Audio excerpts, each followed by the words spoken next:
ഇവിടെ ഇങ്ങനെ ഒത്തുകൂടിയിരിക്കുമ്പോൾ ഏറെ സന്തോഷമാണ്, സംതൃപ്തിയാണ്. കാരണം എന്നും ചർച്ച ചെയ്യാൻ ആഗ്രഹിക്കുന്ന ഇത്തരത്തിലുള്ള സദസ്സുകളെ മുൻപിൽ ലഭിക്കുന്ന സമയത്ത് പങ്കുവെക്കണമെന്ന് ആഗ്രഹിക്കാറുള്ള നമ്മൾ ഓരോരുത്തരും മനസ്സിൽ ഇങ്ങനെ കൊണ്ടു നടക്കുന്ന ഏറെ ആദികളെ കുറിച്ച് തന്നെയാണ് ഇവിടെയും സംസാരിക്കാൻ ആഗ്രഹിക്കുന്നത്. അപ്പോ മനസ്സിലേക്ക് പെട്ടെന്ന് ഓടി വരുന്ന ഒരു കാര്യം, കഴിഞ്ഞ ദിവസം എൻ്റെ മോന്, ഞങ്ങളിങ്ങനെ പാട്ടും കഥയൊക്കെ ആയിട്ട് ഇങ്ങനെ ഇരിക്കുന്നതിനിടയിൽ എൻ്റെ അടുത്ത് ചോദിച്ചു, ഉമ്മ ഞങ്ങൾക്ക് വേണ്ടി എന്തൊക്കെയാണ് പ്രാർത്ഥിക്കാറുള്ളത് എന്ന്. ഉമ്മ ഞങ്ങൾക്ക് മക്കൾക്ക് വേണ്ടിയിട്ട് എന്തൊക്കെയാണ് പ്രാർത്ഥിക്കാറുള്ളത്? അപ്പൊ ഞാൻ അവൻ്റെ അടുത്ത് തിരിച്ചു ചോദിച്ചു, എന്താണ് ഉമ്മ പ്രാർത്ഥിക്കേണ്ടത്? ഉമ്മ പ്രാർത്ഥിക്കേണ്ടത് എന്താണ്? ഉമ്മ പലതും പ്രാർത്ഥിക്കാറുണ്ട്.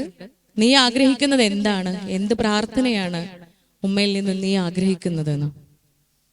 അപ്പൊ അവന് എൻ്റെ അടുത്ത് പറഞ്ഞു, നല്ല കഴിവുള്ള മനുഷ്യരാകാൻ വേണ്ടിയിട്ട് പ്രാർത്ഥിക്കണം കേട്ടോ എന്ന്.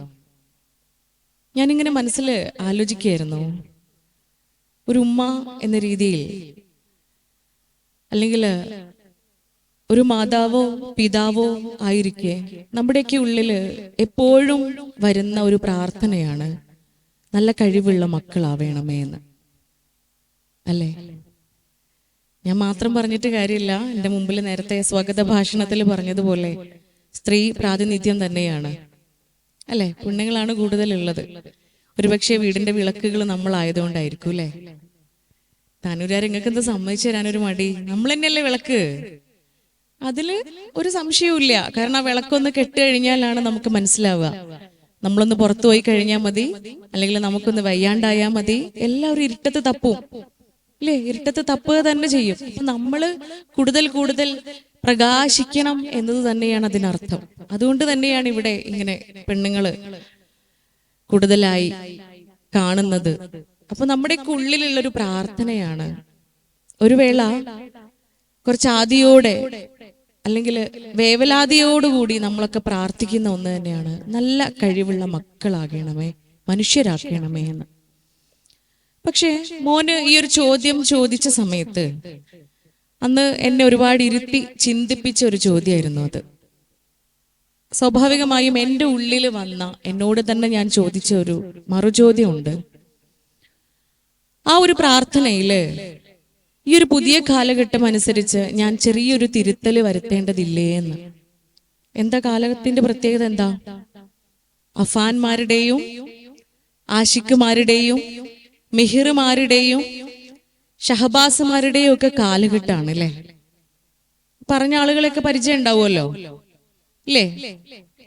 നമുക്കറിയാം, ഉമ്മയെ കൊല്ലാൻ ശ്രമിക്കുകയും ഏറ്റവും പ്രിയപ്പെട്ട ബന്ധുക്കളില് പലരെയും നിഷ്ഠൂരം വധിക്കുകയും ചെയ്തവനാണ് അഫാൻ.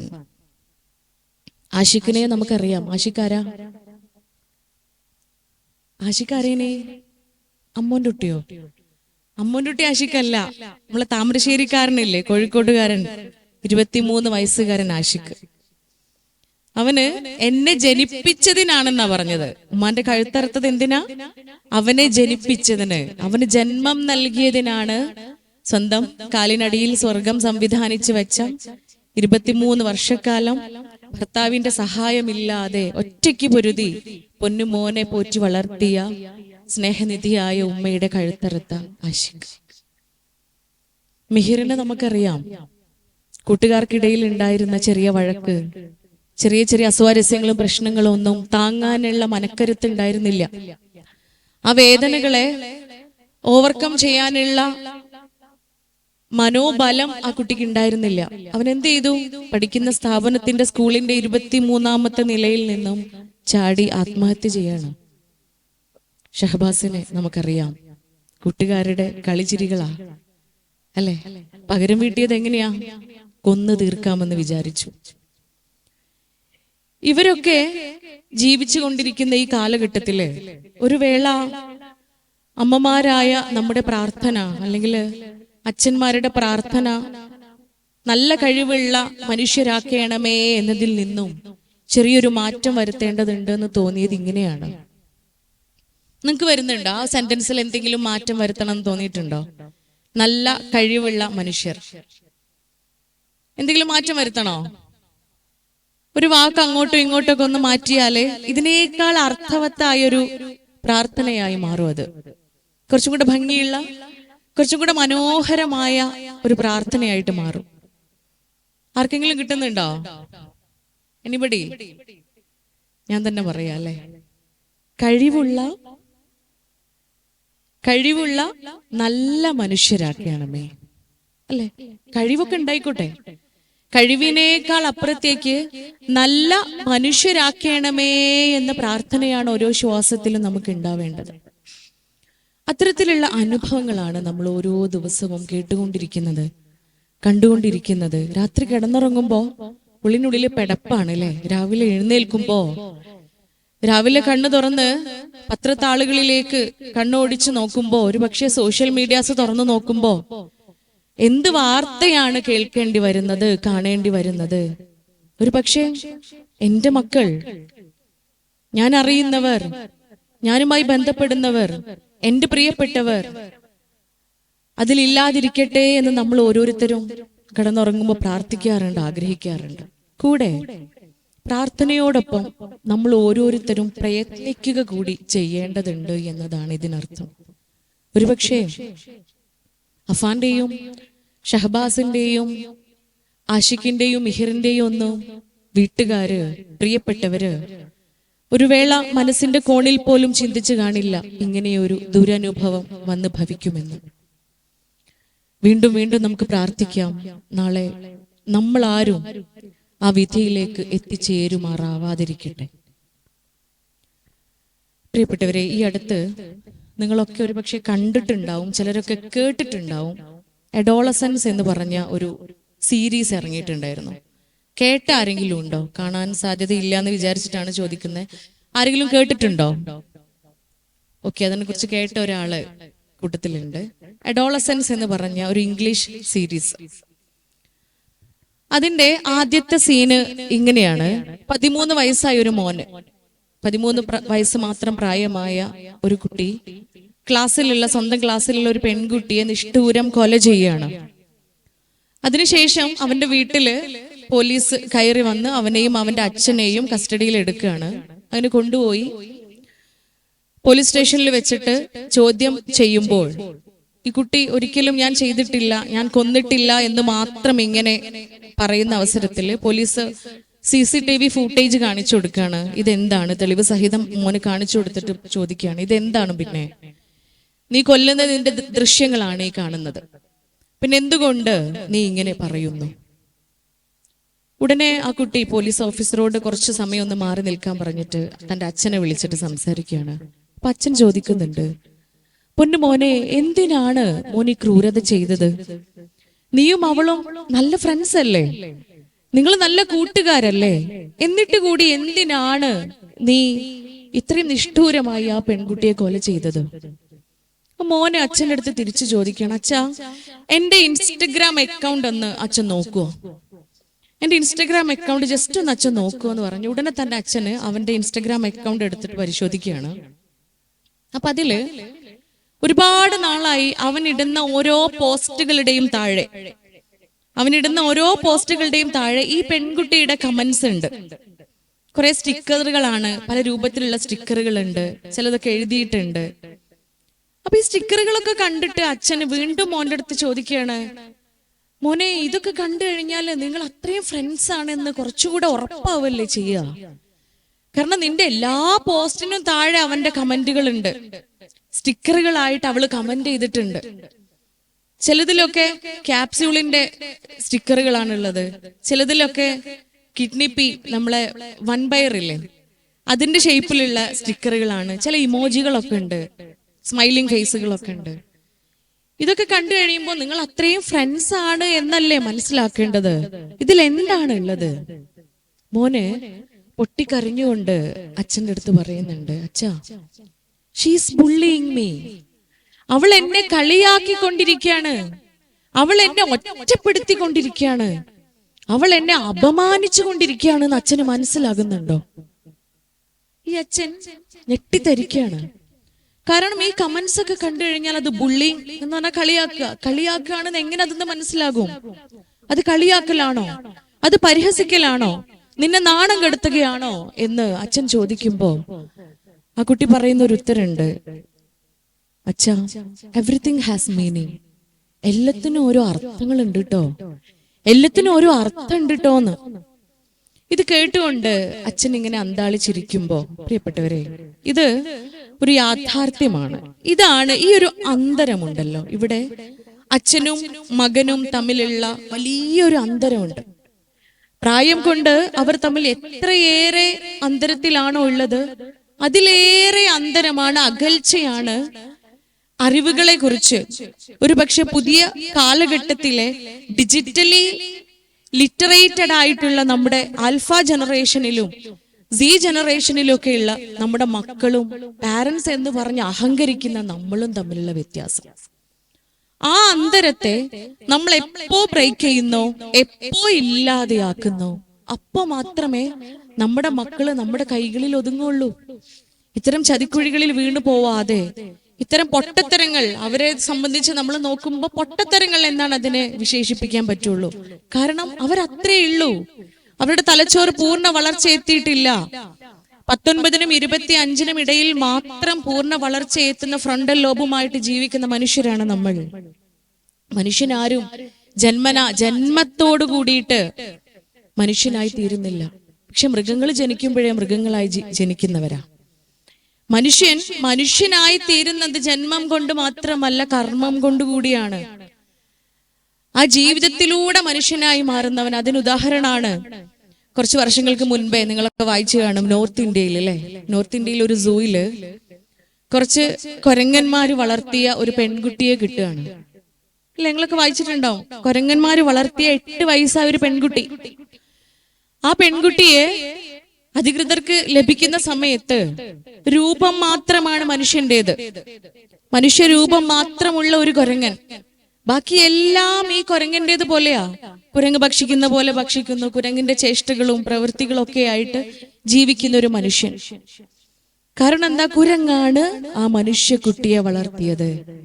പക്ഷെ മനുഷ്യൻ വളർത്തുന്ന മൃഗങ്ങളുണ്ട് അല്ലെ. നമ്മളൊക്കെ പുരയിൽ ആടും പൂച്ചയും കോഴിയും ഒക്കെ ഉണ്ടാവും. നമ്മൾ വളർത്തുന്ന പട്ടിയൊക്കെ നമ്മളെ പോലെ അമ്മ അച്ഛ വിശക്കുന്നു എന്ന് പറയാറുണ്ടോ? നമ്മൾ പൊന്നോമനിച്ച് വളർത്തുന്ന പൂച്ച അമ്മ അച്ഛേ ഫുഡ് വേണമെന്ന് പറയാറുണ്ടോ? ഇല്ല.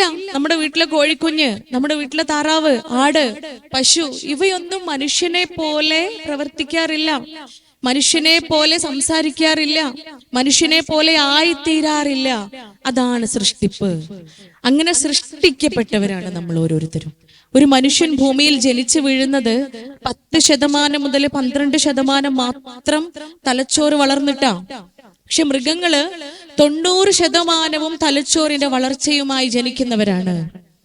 ബാക്കി 10% മാത്രമേ അവർക്ക് വളരാനുള്ളൂ മൃഗങ്ങളെ സംബന്ധിച്ച്. പക്ഷെ മനുഷ്യന് ബാക്കി 90% തലച്ചോറിന്റെയും വളർച്ച നടക്കുന്നത് അവരുടെ ചുറ്റുപാടിനനുസരിച്ചാണ്. അവർ കേൾക്കുകയും കാണുകയും അനുഭവിക്കുകയും അറിയുകയും ചെയ്യുന്ന ഘടകങ്ങൾക്ക് അടിസ്ഥാനത്തിലാണ്.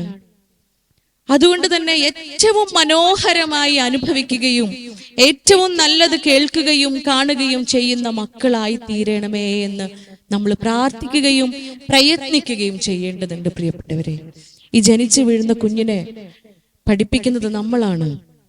ജനിച്ചു വീഴുന്ന കുഞ്ഞിനെ കേൾപ്പിക്കുന്നതും അനുഭവിപ്പിക്കുന്നതും എല്ലാം നമ്മളാണ്.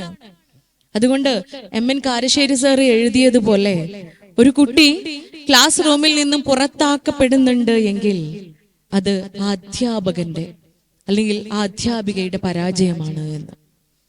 ശരിയല്ലേ? ഒരു കുട്ടി ആ ക്ലാസ് റൂമിൽ നിന്ന് പുറത്താക്കേണ്ട സ്ഥിതിവിശേഷം വരുന്നുണ്ട് എങ്കിൽ അത് ആ ടീച്ചറുടെ പിടിപ്പുകേടാണ്, പരാജയമാണ് എന്ന വലിയ പാഠം. അഫാനെ ഒറ്റപ്പെടുത്താൻ നമുക്ക് അവകാശമില്ല. മിഹിറിനെയും ആഷിഖിനെയും ഷഹബാസിനെ നിഷ്ഠൂരം കൊല ചെയ്ത ആ കൂട്ടുകാരെയും ഒറ്റപ്പെടുത്താനും കുറ്റപ്പെടുത്താനും നമ്മൾക്ക് അവകാശമില്ല. പ്രിയപ്പെട്ടവരെ, ചേർത്ത് പിടിക്കേണ്ടതുണ്ട്. എവിടെയാണ് പിഴച്ചു പോയത്? എവിടെയാണ് പിഴച്ചു പോയതെന്ന് നമ്മൾ അറിയേണ്ടതുണ്ട്. ഈ അന്തരത്തെ ഇല്ലാതെയാക്കുക. അച്ഛനാണെന്ന് അഹങ്കരിച്ച് നടക്കുമ്പോ, അമ്മയാണെന്ന് പറഞ്ഞ് ലെവലേഷൻ നമ്മളൊന്ന് അഹങ്കരിച്ച് നടക്കുമ്പോ ചിന്തിക്കുക പ്രിയപ്പെട്ടവരെ, മൊബൈൽ ഫോൺ ഒന്ന് കേടുവന്നാല് നന്നാക്കാൻ കൊടുക്കുക ഈ കുട്ടിന്റെ അടുത്താ. ഡിജിറ്റലി ഇല്ലിറ്ററേറ്റഡ് ആയ, ടെക്നോളജി വൈസ് ഒന്നും അറിയാത്ത നമ്മൾ മാതാപിതാക്കള് ഈ മക്കളെ ആശ്രയിക്കേണ്ടി വരുമ്പോ വലിയൊരു അന്തരമാണ് നമുക്കിടയിലുള്ളത്. പുതിയ കാലഘട്ടമാണ്. സി ജനറേഷനും ആൽഫ ജനറേഷനിലൂടെയൊക്കെയാണ് നമ്മൾ വളർത്തിക്കൊണ്ടിരിക്കുന്നത്. അവരാണ് ഇത്തരം ചതിക്കുഴികളിൽ പെട്ടുപോകുന്നത്. 2010 ശേഷം ജനിച്ച കുട്ടികളാണ് നമ്മൾ ആൽഫ ജനറേഷൻ എന്ന് പറയുന്നത്. ഇനി വരുന്ന ജനറേഷൻ 2025 ശേഷമുള്ളത് ഗാമ ബീറ്റ ജനറേഷനുകളൊക്കെയാ. ഓരോ ജനറേഷനുകൾക്ക് ഓരോ പ്രത്യേകതകളുണ്ട്. അതിനനുസൃതമായിട്ട് അവരോട് പെരുമാറേണ്ടതുണ്ട്. എല്ലാ പ്രായത്തിലും ഒരുപോലെ പെരുമാറുകയല്ല ചെയ്യേണ്ടത്. കുഞ്ഞു പ്രായത്തിൽ നമ്മൾ പുന്നാരിക്കുന്നു, താലോലിക്കുന്നു, അവർ ചോദിക്കുന്നതൊക്കെ വാങ്ങിക്കൊടുക്കുന്നുണ്ട് എങ്കിൽ മുതിർന്ന സമയമാവുമ്പോ, എസ്പെഷ്യലി അവരുടെ വിദ്യാഭ്യാസ കാലഘട്ടമാവുമ്പോ, +2 ഒക്കെ കഴിഞ്ഞ് ഒരു കോഴ്സിന് ചേർത്താനിരിക്കുമ്പോ എന്ത് തീരുമാനം നമ്മൾ എടുക്കേണ്ടത്? ഹലോ, ഞാൻ മാത്രാണ് ഉമ്മ? നമ്മളൊക്കെ ഉമ്മാരല്ലേ? ഇവിടെ ഉള്ളവരൊക്കെ പാരന്റ്സ് തന്നെയാ. നമ്മളെ കുട്ടി +2 ഒക്കെ കഴിഞ്ഞ് ഒരു എന്ത് കോഴ്സിന് ചേരും എന്ന കൺഫ്യൂഷനിൽ ഇരിക്കുമ്പോ എന്ത് തീരുമാനം നമ്മൾ എടുക്കും? ആർക്ക് വിട്ടുകൊടുക്കും? കുട്ടിക്ക് വിട്ടുകൊടുക്കും അല്ലേ? സാധാരണ ഒരുപക്ഷെ കുട്ടിക്ക് വിട്ടുകൊടുക്കും എന്ന് തന്നെയായിരിക്കും ഒട്ടുമിക്ക പാരന്റ്സും പറയുക. പക്ഷെ ചെറിയൊരു തിരുത്തതിലുണ്ട്. ആ പ്രായത്തിലുള്ള മക്കള് ഒരു പക്ഷേ അവരേതെങ്കിലും ഒരു ആഗ്രഹം പറയുന്നുണ്ടെങ്കിൽ, ഇന്ന കോഴ്സിന് ചേരണമെന്ന് അവർ പറയുന്നുണ്ടെങ്കിൽ, വളരെ ചെറിയ എന്തെങ്കിലും ഒരു കാരണം അതിന് പിറകിലുണ്ടാവും. ഒരു പക്ഷെ അവരുടെ കൂട്ടുകാരുടെ ഇൻഫ്ലുവൻസ് ആയിരിക്കാം. അതുമല്ലെങ്കിൽ അവർ റോൾ മോഡൽസ് ആയി കൊണ്ട് നടക്കുന്ന ആരെങ്കിലും ഒക്കെ ഉണ്ടാവും. അതുമല്ലെങ്കിൽ വളരെ ചെറുതായ ഏതെങ്കിലും ഫാക്ടർ വെച്ചിട്ടായിരിക്കാം അവർ ആ കോഴ്സിന് പോവണം, ഇന്ന രീതിയിൽ പഠിക്കണം എന്ന് പറയുന്നത്. ഒരു പക്ഷേ അവരുടെ തീരുമാനം ഒരു പാഷന്റെ പുറത്ത് മാത്രം മക്കൾക്ക് വിട്ടുകൊടുക്കുമ്പോ നമ്മൾ ചിന്തിക്കേണ്ടതുണ്ട്. അഭിരുചി എന്ന് പറയുന്ന ഒരു കാര്യമുണ്ട്. കുട്ടി ഏതിലാണ് കുട്ടിക്ക് കഴിവുള്ളത് അത് മനസ്സിലാക്കാൻ പുതിയ കാലഘട്ടത്തിൽ ഒരുപാട് മെത്തേഡ്സ് ഉണ്ട്. ആപ്റ്റിറ്റ്യൂഡ് ടെസ്റ്റുകൾ ഉണ്ട്.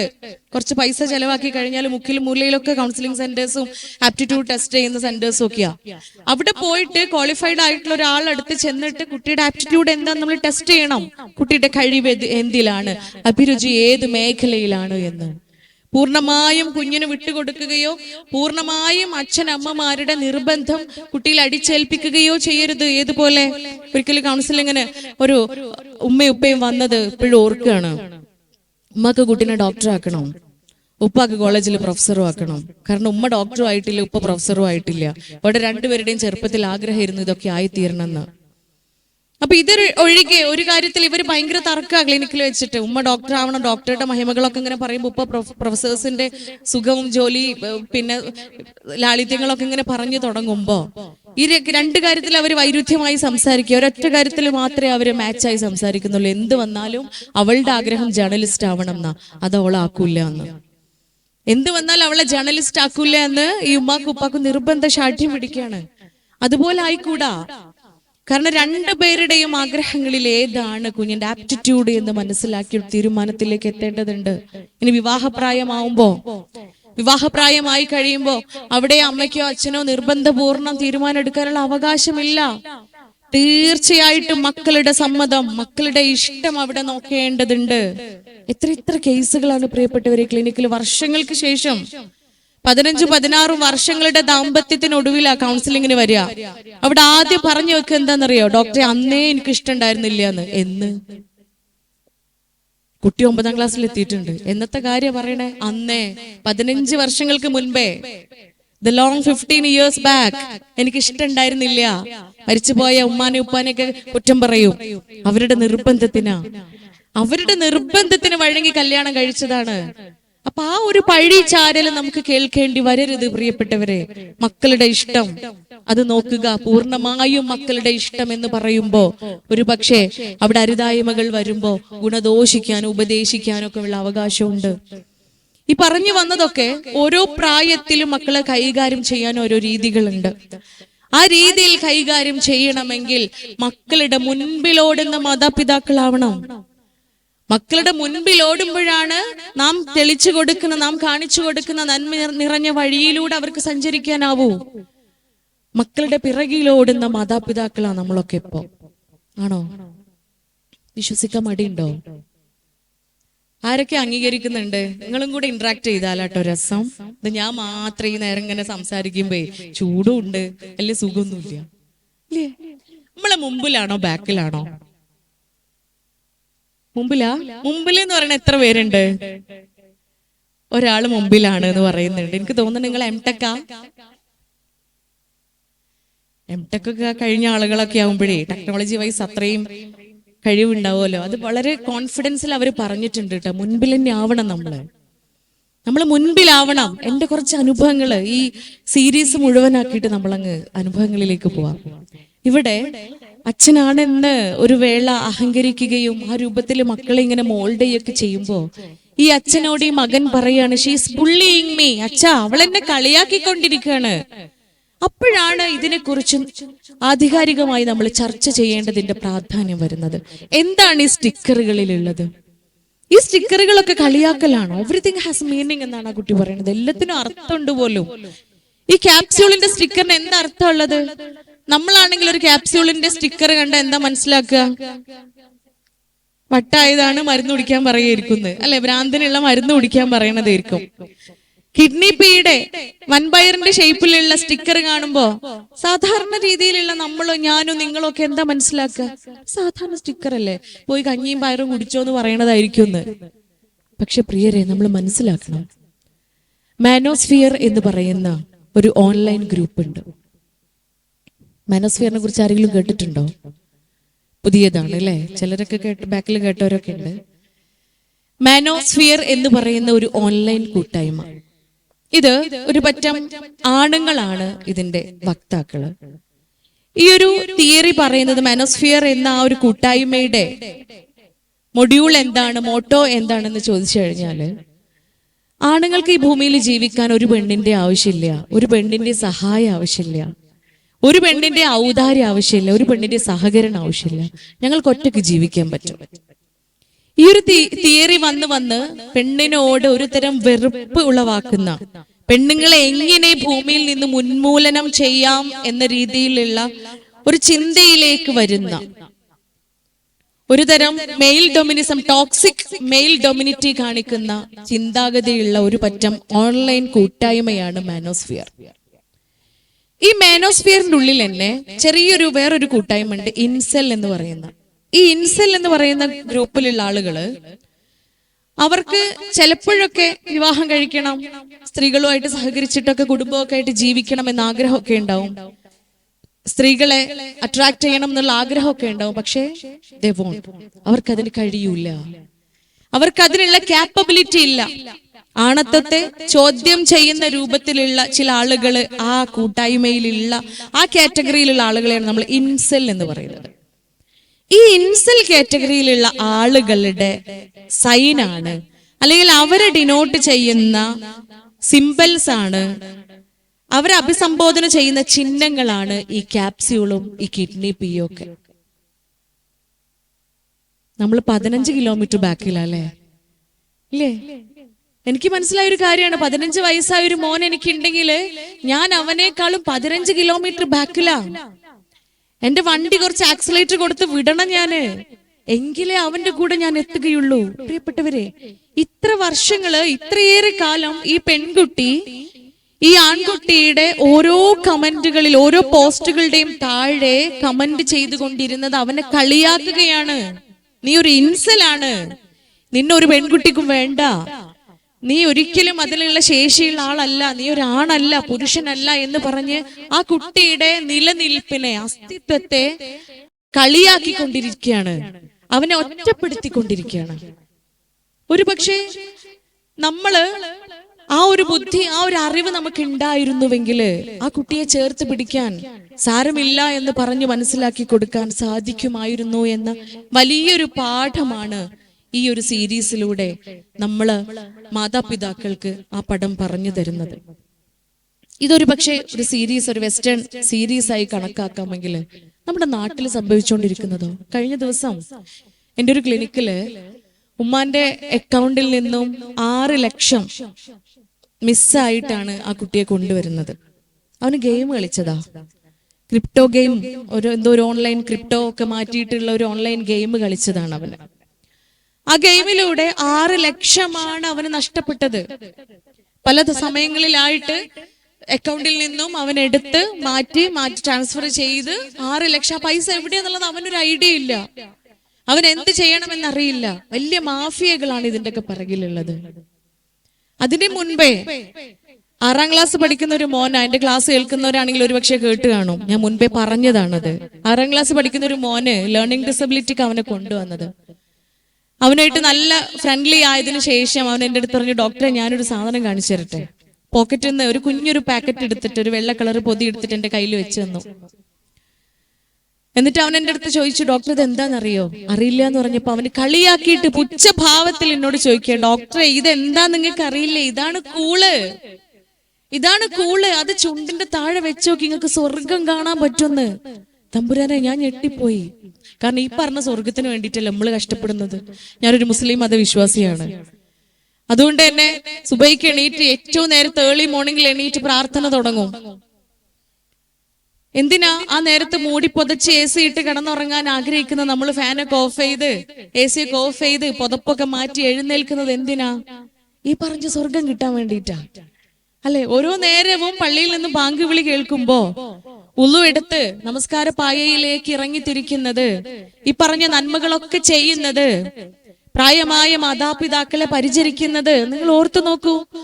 ആ ഉമ്മയെയും ഉപ്പയെയും പരിചരിച്ച് അവർ നമ്മിൽ നിന്നും മരണപ്പെട്ടു പോയാൽ എന്നൊരു വാക്ക് പോലും പറയരുത് എന്ന് പറയുന്നത്, അതിനർത്ഥം എന്താ? എന്ന് പറയിപ്പിക്കും. കാരണം പ്രായമായി 6ഉം 60ഉം ഒരുപോലെയാണ്. 6 വയസ്സായി കുഞ്ഞ് പലതവണ നമ്മളെ കൊണ്ട് കുസൃതി കാണിച്ചതുപോലെ ഈ 60 വയസ്സ് കഴിഞ്ഞ പ്രായമായ മാതാപിതാക്കളും കുസൃതികൾ കാണിക്കും, വീട്ടിൽ നിന്ന് ഇറങ്ങിപ്പോവും. പക്ഷെ അവിടെ എന്ന് പറയരുത്. ഒരു വെറുപ്പോ ഒന്നും തോന്നാതെ സ്നേഹത്തോടെ അവരെ പരിചരിക്കുമ്പോ എത്ര പ്രയാസമുണ്ടെന്ന് ഓർത്ത് നോക്കൂ. ഉറങ്ങാൻ കഴിയോ? ചിലപ്പോ ഉറക്കമിളച്ച് നോക്കേണ്ടി വരും. പണ്ട് നമ്മൾ കുഞ്ഞു പൈതലുങ്ങളായ സമയത്ത് അന്ന് അവർ ഉറക്കമിളച്ചതുപോലെ പ്രായമാകുമ്പോ നമ്മൾ ഉറക്കമിളക്കുക എന്ന് പറയുന്നത് ചെറിയൊരു കാര്യമല്ല. ശാരീരികമായും മാനസികമായും ഒക്കെ പ്രയാസം ഉണ്ടാക്കുന്ന കാര്യമാണ്. ഒരുപക്ഷെ പുറത്തിറങ്ങാൻ പറ്റിക്കൊള്ളുന്നില്ല, ടൂറ് പോവാൻ പറ്റിക്കൊള്ളുന്നില്ല, ഗെറ്റ് ടുഗദറിന് പോകാൻ പറ്റിക്കൊള്ളുന്നില്ല. ഓരോ നിമിഷവും ഓരോ സമയവും ഇമ വെട്ടാതെ നോക്കിയിരിക്കേണ്ടി വരും മാതാപിതാക്കളെ. പ്രയാസമുള്ള കാര്യം തന്നെയാണ് പ്രിയപ്പെട്ടവരെ. പക്ഷെ ചെയ്യണത് എന്തുകൊണ്ടാ? ഈ പറഞ്ഞ സ്വർഗം കിട്ടാനാണ് അല്ലെ?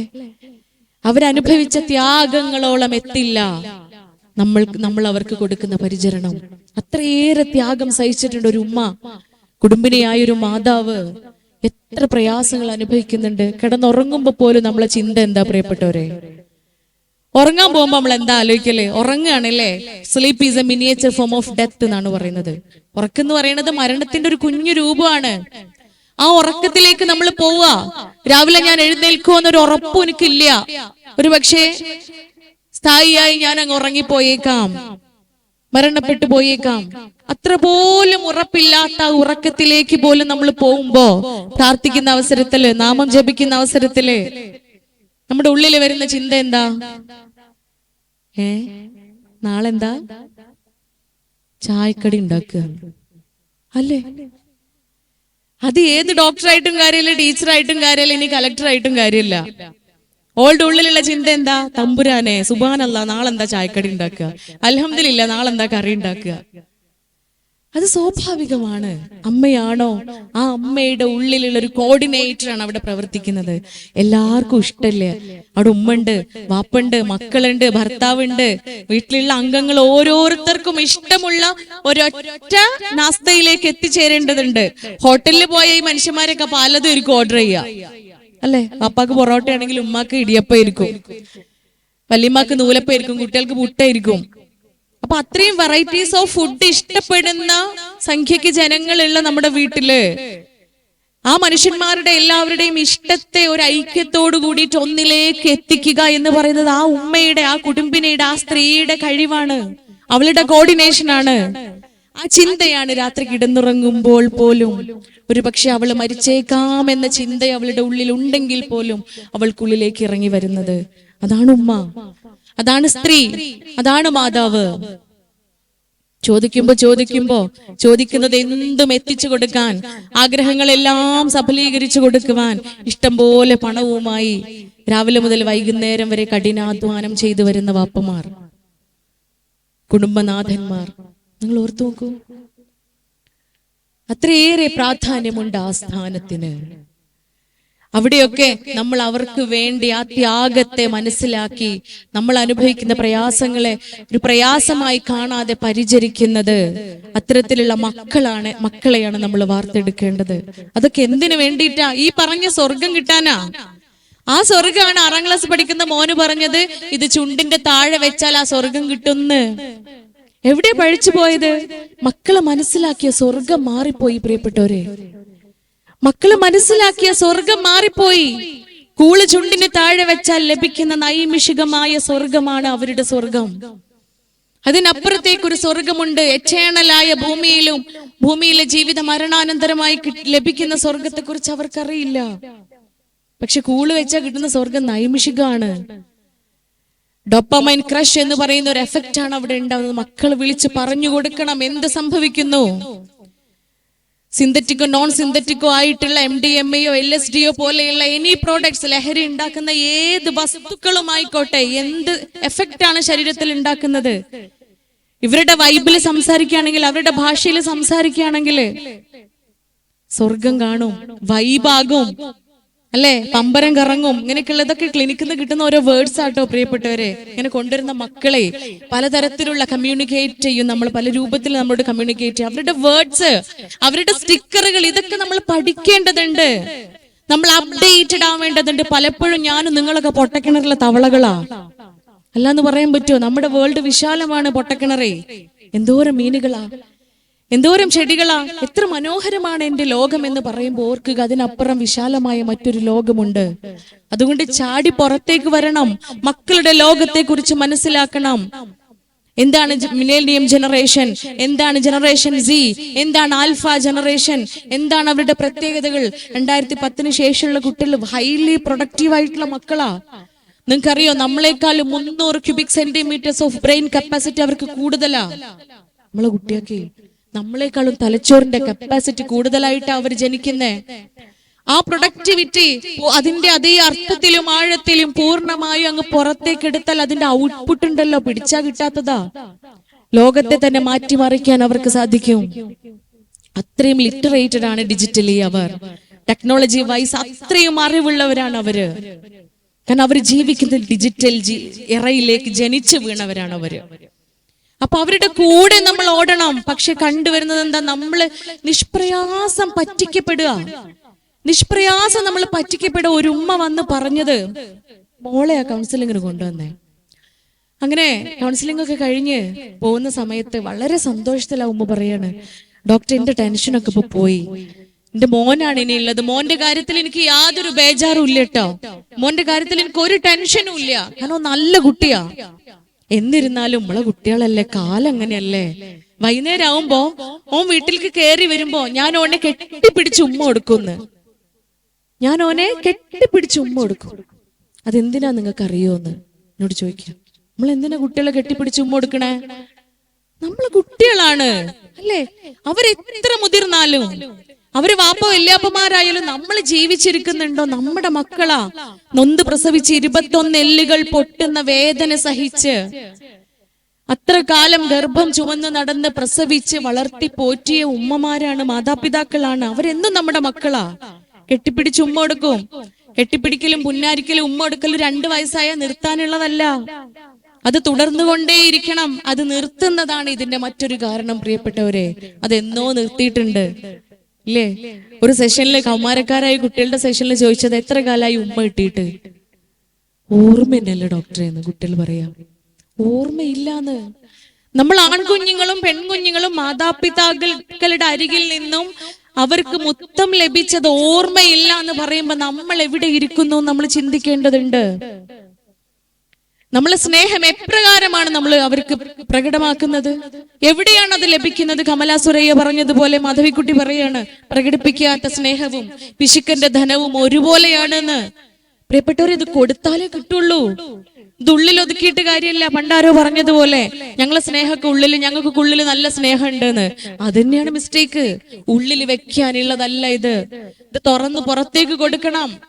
ഐ ലവ് യു എന്ന് പറയാൻ പഠിക്കണം. അത് തുറന്ന് മക്കളോട് അവരുടെ പുന്നാരിക്കൽ, അവരെ കൊഞ്ചിക്കൽ നിർത്താനുള്ളതല്ല. എന്നും പുന്നാരിക്കണം, എന്നും അവരെ കൊഞ്ചിക്കണം, എന്നും അവരെ നെറുകയിൽ താലോലിക്കണം. സ്വാഭാവികമായും എന്തിനാ ഞാൻ എന്റെ കുട്ടിക്ക് ഉമ്മ കൊടുക്കണേ എന്നുള്ള ആ ഉമ്മയുടെ ചോദ്യത്തിന് മുമ്പില് നമുക്ക് എല്ലാവർക്കും ഒരുപാട് ഉത്തരങ്ങളുണ്ട്. നിരവധി ഉത്തരങ്ങൾ നമ്മുടെ മുമ്പിലുണ്ട്. എന്റെ കുട്ടി ആയതുകൊണ്ടാ, അത്രയും ഞാൻ സ്നേഹിക്കുന്നത് കൊണ്ടാ ഉമ്മ കൊടുക്കുന്നത്. പക്ഷെ ആ ഉമ്മയ്ക്ക് 2 ഉത്തരങ്ങൾ ഉണ്ടായിരുന്നു. ആ മാതാവ് പറയാണ്, ഞാൻ ഉമ്മ കൊടുക്കണതേ ഓനോടുള്ള എന്റെ അകമഴിഞ്ഞ സ്നേഹം കൊണ്ട് മാത്രല്ല ഡോക്ടറെ. ഞാൻ ഉമ്മ കൊടുക്കുമ്പോ കെട്ടിപ്പിടിച്ച് ഓനെ ഞാൻ ഉമ്മ കൊടുക്കുന്ന സമയത്ത് ഓന്റെ വായ എനിക്ക് മണക്കാൻ പറ്റുമല്ലോ, അതിനും കൂടെ വേണ്ടിയിട്ടാണ് എന്ന്. നല്ല ബുദ്ധിയുള്ള ഉമ്മ അല്ലേ? ആ ഉമ്മാന്റെ ബുദ്ധി നിങ്ങളൊന്ന് ആലോചിച്ച് നോക്കി. ആ ഉമ്മയെ പോലെ ബുദ്ധിയുള്ളവളാവേണ്ടതുണ്ട്. നമ്മള് ക്ലവർ ആവണം. ഉമ്മയും ഉപ്പയും അല്പസ്വല്പം ബുദ്ധിയും ക്ലാരിറ്റിയും ഒക്കെ ഉണ്ടെങ്കിൽ മാത്രമേ, കുറച്ച് കൂർമ്മ ബുദ്ധിയും കൂടെ കൂട്ടിച്ചേർത്താൽ മാത്രമേ നമുക്ക് ഇതിൽ നിന്ന് മക്കളെ രക്ഷിക്കാൻ പറ്റുള്ളൂ. അതാണ് പിന്നെയും പിന്നെയും പറയാനുള്ളത്. അപ്ഡേറ്റഡ് ആവുക, ഔട്ട്ഡേറ്റഡ് ആവരുത്. അപ്ഡേറ്റഡ് ആവുക, ഓടണം, മുന്നോട്ട് ഓടണം. നമ്മുടെ കയ്യിൽ എക്യുപ്മെന്റ്സ് ഉണ്ട്. ഒന്നല്ല, എത്ര മൊബൈലാ ഓരോരുത്തർക്കും ഉള്ളത്. ഡാറ്റ ഇല്ലാത്ത ദിവസങ്ങൾ ഉണ്ടാവലുണ്ടോ? ഡാറ്റ ഇല്ലാണ്ട് ഒരു ദിവസം നിൽക്കാൻ പറ്റുമോ നമുക്ക്? താനൂരാർക്ക് കഴിയാ, ക്കാർക്ക് പറ്റൂല. ഒരു ദിവസം പോലും നെറ്റ് ഇല്ലാണ്ട് മൊബൈൽ ഫോൺ നമുക്ക് ഉപയോഗിക്കാൻ പറ്റൂല. 2 ദിവസം മുമ്പേ നോട്ടിഫിക്കേഷൻ വരും, അല്ലേ, ഡാറ്റ കഴിയാനായിട്ടുണ്ട് എന്ന്. ആ 2 ദിവസം മുമ്പ് തന്നെ നോട്ടിഫിക്കേഷൻ നമ്മൾ സെൻഡ് ചെയ്യും. ആർക്ക്? ഉപ്പർക്ക് റീചാർജ് ചെയ്യാന്ന് പറഞ്ഞിട്ടില്ലേ? ഒരിക്കല് കൗൺസിലിങ്ങിന്റെ ഇടയില് ഈ ഭാര്യ ഭർത്താക്കന്മാരുടെ ഫോണൊക്കെ ചെക്ക് ചെയ്യേണ്ട അവസ്ഥ വരുമ്പോഴേ നല്ല വിറ്റാ. ഒരാളുടെ മൊബൈൽ ഫോൺ വാട്സപ്പിൽ ഭാര്യയുടെ ചാറ്റിൽ കാണുന്നത് മുളക് പൊടി, ഉപ്പ്, സോപ്പ് പൊടി, റീചാർജ്, പിന്നെ മുളക് പൊടി, ഉപ്പ്, സോപ്പ് പൊടി, റീചാർജ്. ഇതൊരു പാറ്റേണിൽ ഇങ്ങനെ പോവാ. അതിന്റെ ഇടയിൽ വേറെ ഒന്നുമില്ല. അതൊക്കെയാണ് പ്രശ്നങ്ങള്. വേറെ ഒന്നും അതിന്റെ ഇടയിൽ കാണുന്നില്ല. ഒരു കപ്പിൾ ഗാദറിംഗിൽ പറഞ്ഞു കൊടുത്ത് സ്നേഹം പ്രകടിപ്പിക്കണം. അതുകൊണ്ട് നിങ്ങൾ ഐ ലവ് യു എന്നൊക്കെ പറയുക, ഐ ലവ് യു എന്നൊക്കെ ഒന്ന് സെൻഡ് ചെയ്യുക. രാവിലെ തന്നെ ഗാദറിംഗ് ഒക്കെ കഴിഞ്ഞ് പോയ കപ്പിൾസിൽ ഒരാൾ വിളിച്ചു, ഒരു പെൺകുട്ടി വിളിച്ചിട്ട് പറഞ്ഞു എൻ്റെ അടുത്ത്, ഡോക്ടറെ ഞാനിന്ന് രാവിലെ വാട്സപ്പിൽ മൂപ്പർക്ക് അയച്ചിട്ടുണ്ട് കേട്ടോ, നമുക്ക് നോക്കാം. വൈകുന്നേരം വിളിച്ചവൾ അതിന്റെ റിപ്ലൈ തന്നു. ഉച്ചയായിട്ട് മൂപ്പര് അതിനൊരു റിപ്ലൈയും തന്നിട്ടില്ല. ഏകദേശം 3 മണിയൊക്കെ ആയപ്പോഴത്തേന് ഡബിൾ ടിക്കൊക്കെ കണ്ടു, ബ്ലൂ ടിക്കൊക്കെ വന്നിട്ടുണ്ട്. വന്നു കഴിഞ്ഞിട്ട് മൂപ്പര് പറഞ്ഞു, ഇത്രേ ഈ പറഞ്ഞ സാധനങ്ങളൊക്കെ വാങ്ങിയിട്ടുണ്ട് കേട്ടാ, പക്ഷെ അവസാനം എഴുതിയ സാധനം ഒരു സൂപ്പർ മാർക്കറ്റിലും കിട്ടാനില്ല എന്ന്. അവസാനം എഴുതിയത് എന്താ? ഐ ലവ് യു ഏതെങ്കിലും സൂപ്പർ മാർക്കറ്റിൽ കിട്ടുവോ? അത് ഓളടുത്തല്ലേ, ഓന്റെ അടുത്തല്ലേ ഉള്ളത്. അത് പ്രകടിപ്പിക്കാനുള്ളതാണ് പ്രിയപ്പെട്ടവരെ. അതിന്റെയൊക്കെ കുറവാണ് ഈ കാണുന്നത്. നമ്മള് വീട്ടിൽ വന്നാൽ ഈ കലഹങ്ങളും ബഹളങ്ങളും അഭിപ്രായ വ്യത്യാസങ്ങളും മാത്രം, അസ്വസ്ഥത മാത്രം കാണുന്ന മക്കള് സുഖം തേടി പോകുന്നതിൽ അവരെ എങ്ങനെ കുറ്റപ്പെടുത്തും? പക്വതയെത്താത്ത മക്കളാണ്. Adolescence period is a transition period from childhood to adulthood. ചൈൽഡ്ഹുഡിൽ നിന്ന് അഡൾട്ട്ഹുഡിലേക്കുള്ള ഒരു ട്രാൻസിഷൻ പീരീഡ് ആണ്, ചേഞ്ചിങ് പീരീഡ് ആണ്. ഒരുപാട് മാറ്റങ്ങൾ സംഭവിക്കുന്നുണ്ട്. ഹോർമോൺ പരമായി, ബയോളജിക്കലി, സൈക്കോളജിക്കലി ഒരുപാട് ചേഞ്ചസ് വരുന്ന ഡ്രാസ്റ്റിക് ആയിട്ടുള്ള ഒരു പീരീഡില് പലതരത്തിലുള്ള ചിന്തകളിലേക്ക് മക്കളായി പോവും. ഉത്തരവാദി മക്കളല്ല, നമ്മളാണ്. നിങ്ങൾ ഓർത്തു നോക്കൂ. അഫാന്റെ ഹിസ്റ്ററി തന്നെ എടുത്ത് നോക്കുകയാണെന്നുണ്ടെങ്കിൽ അവന് വല്യമ്മയെ കൊന്നിട്ട്, വല്യമ്മയെ തലക്കടിച്ച് കൊന്നതിന് ശേഷം വല്യമ്മയുടെ മാലെടുത്ത് പോയി. നിങ്ങളൊക്കെ വായിച്ചിട്ടുണ്ടാവില്ലേ കുറച്ച് ദിവസം? അത് തന്നെയാണ് പത്രങ്ങളിൽ മുഴുവൻ. അതൊരു സീരിയസ് കില്ലിംഗ് ആണ്. മാസ് സൈക്കോസിസ് എന്ന് പറയുന്ന ഒരു മെന്റാലിറ്റിയാണ് അതിന്റെ പിറകിലുള്ളത്. ആ സീരിയസ് മർഡറില് അവന് വല്യമ്മയുടെ അമ്മമ്മാന്റെ മാലെടുത്ത് കൊണ്ടുപോയിട്ട് അത് വിറ്റ് അതിൽ നിന്ന് കിട്ടിയ 48,000 രൂപ കൊണ്ട് കടം വീട്ടുക ചെയ്തത്. ഒരു സൈക്കോളജിക്കും അതിന്റെ ബിഹൈൻഡ്, അതിന്റെ പിറകിലുള്ള സൈക്കോളജി കിട്ടിയിട്ടില്ല. എങ്ങനെ ഒരു കില്ലർ ഒരിക്കലും ആ കില്ല് ചെയ്ത് ആ പൈസ കൊണ്ട് അപ്പൊ ഉടനെ തന്നെ കടം വീട്ടണം എന്നുണ്ടെങ്കിൽ ആ കൊലപാതകത്തിന് പിറകിലുള്ളത് എന്താ പ്രിയപ്പെട്ടവരെ? അപമാനമാണ്, സമൂഹത്തിൽ അവൻ അനുഭവിച്ച് വന്നിരുന്ന അപമാനമാണ്, മാനച്യുതിയാണ്. അവന്റെ എളാപ്പാനോട് അവനൊരു ശത്രുത ഉണ്ടായിരുന്നില്ല. ഒരൊറ്റ കാരണമുള്ളത്, നാഴികയ്ക്ക് 40 വട്ടം അവനോട് പറയുമായിരുന്നു, നീ നന്നാവാൻ പോണില്ല എന്ന്, ഈ ഗുണം പിടിക്കില്ല എന്ന്, ഈ നന്നാവാൻ പോണില്ല എന്ന് നിരന്തരം അവനോട് പറയുമായിരുന്നു. അതാണ് അവന്റെ ഉള്ളിൽ ഉണ്ടായിരുന്ന വെറുപ്പ്. കടബാധ്യത ഉണ്ടാക്കി വെച്ചു. സമൂഹത്തിന് മുൻപിൽ അവന് നാണം കെടേണ്ടി വന്നു. പലപ്പോഴും പുറത്തിറങ്ങി പോവാൻ കഴിയാത്ത അവസ്ഥ വന്നു. ആരാണ് കാരണക്കാര്? നമ്മളാണ് കാരണക്കാരെന്ന് മനസ്സിലാക്കണം. അതുകൊണ്ട് ഏറ്റവും സൈക്കോളജി പറയുന്നുണ്ട്, ഒരു മനുഷ്യന് സമൂഹത്തിൽ ലഭിക്കുന്ന ഏറ്റവും വലിയ മാനക്കേട്, ഏറ്റവും വലിയ പ്രയാസം, ദുഃഖം എന്താണെന്നറിയോ? മാനം കെടുത്തലാണ്, കളിയാക്കലാണ് എന്ന്. പാടില്ല പ്രിയപ്പെട്ടവരെ. സ്കൂളിൽ ഒരിക്കലും കുട്ടികളെ ടീച്ചേഴ്സ് കളിയാക്കാൻ പാടില്ല. ഒരിക്കലും ഒരൊറ്റ തവണ കളിയാക്കി അധ്യാപികയാണോ അധ്യാപകനാണോ വെറുത്തു പോവുക മക്കള്. കാലാകാല മക്കളുടെ ശാപം ഉണ്ടാവും അധ്യാപികയ്ക്ക്, അധ്യാപകന്. മറിച്ച് നിനക്ക് നല്ല ഭാവിയുണ്ട് മോനെ, നിനക്ക് നല്ല ഭാവിയുണ്ട് മോളെ എന്നൊരു ചെറിയ വാക്ക് മതി, പോസിറ്റിവിറ്റി നിറഞ്ഞൊരു കുഞ്ഞു വാക്ക് മതി ഒരു അധ്യാപികയുടെ അരികിൽ നിന്നും ഒരു അധ്യാപകന്റെ അരികിൽ നിന്നും ലഭിക്കാൻ. അത് ജീവിതകാലം മുഴുവൻ ഇങ്ങനെ ഓർത്തോർത്ത് അവർ പ്രാർത്ഥിക്കും. അനുഭവമാണ്. എന്റെ മോനെ, ചെറിയ മോനെ, കഴിഞ്ഞ മാസം പരിശുദ്ധ ഉംറ കർമ്മ നിർവഹിക്കാൻ വേണ്ടിയിട്ട് മക്കയിൽ പോയ സമയത്ത്, ചെറിയ മോൻ LKG പഠിക്കുന്ന മോൻ, 5 വയസ്സ് ആയിട്ടേ ഉള്ളൂ. അവന് ചെന്ന പാടെ കഅബയ്ക്ക് മുമ്പിൽ എത്തി പ്രാർത്ഥിക്കാൻ വേണ്ടിയിട്ട് ഒരുങ്ങുന്ന സമയത്ത് അവൻ എടുത്തു പറഞ്ഞൊരു പേരുണ്ട്. അവന്റെ ഒരു ജമീല മിസ് ഉണ്ട്, അവന്റെ ക്ലാസ് ടീച്ചർ.